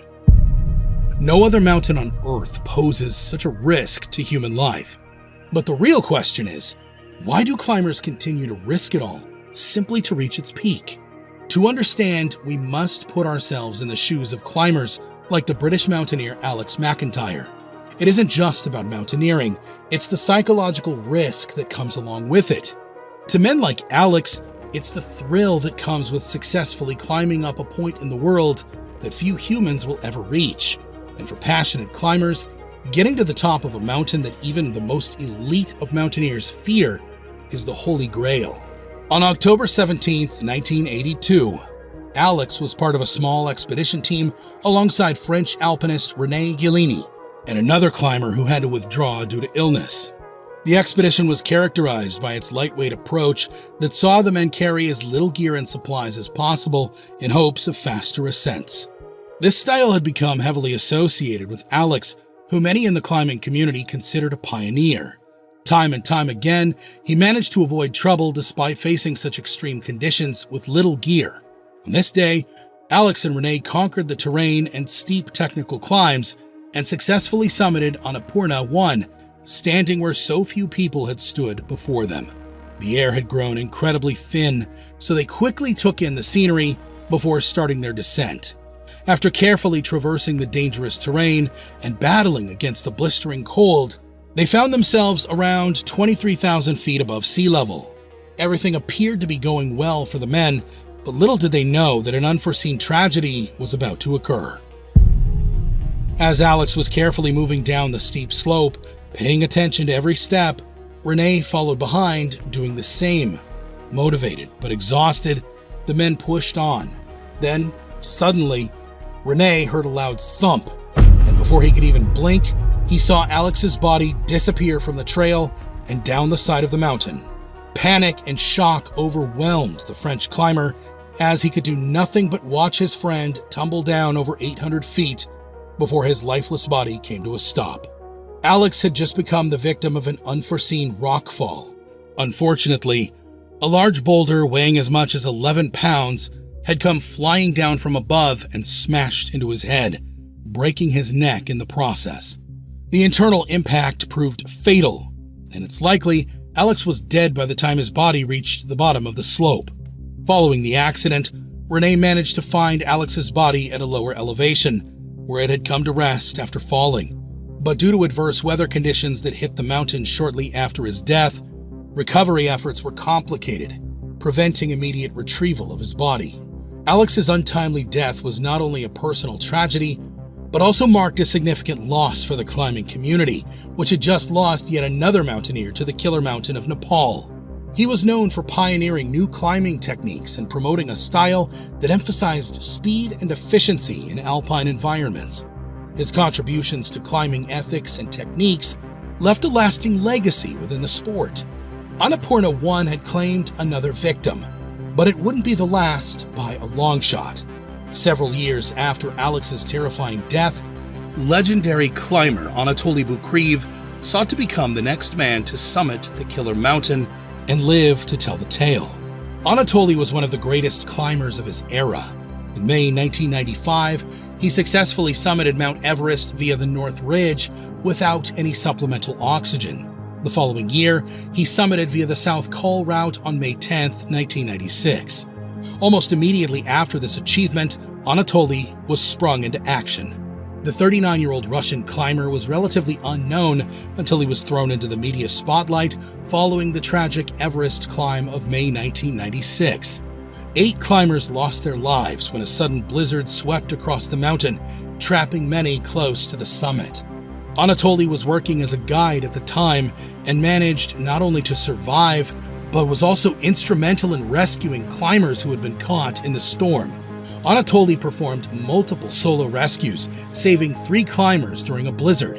In the early part of 1997, Anatoly was part of the Kazakh expedition, where he once again went on to summit Everest via the North Ride without any supplemental oxygen. But by the end of the year, he would attempt to summit Annapurna 1, an expedition that would prove to be one of his toughest challenges to date. On Christmas Day of 1997, Anatoly was joined by Simone Moro, an Italian mountaineer, and Dmitry Sobolev, a cinematographer from Kazakhstan. The climbers found themselves around 18,700 feet above sea level. As the Western world was surrounded by their families in front of the fire, opening presents, these adventurers were actively on their way to the top of Killer Mountain. Just around noon, Anatoly and Simone were fixing ropes in a couloir. Suddenly, an enormous chunk of hardened snow, known as a cornice, broke loose from the heights of Annapurna's western wall. As they looked up, terror must have filled their hearts as the cornice came tumbling down the 2,600-foot couloir as an avalanche. But there was nowhere they could run. In a truly terrifying account of what happened next, Simone explained, "Blocks of ice and rock and a cloud of snow were falling down on me. In a state of animated, peaceful resignation, I thought only of yelling out the danger to Anatoly and Dmitri.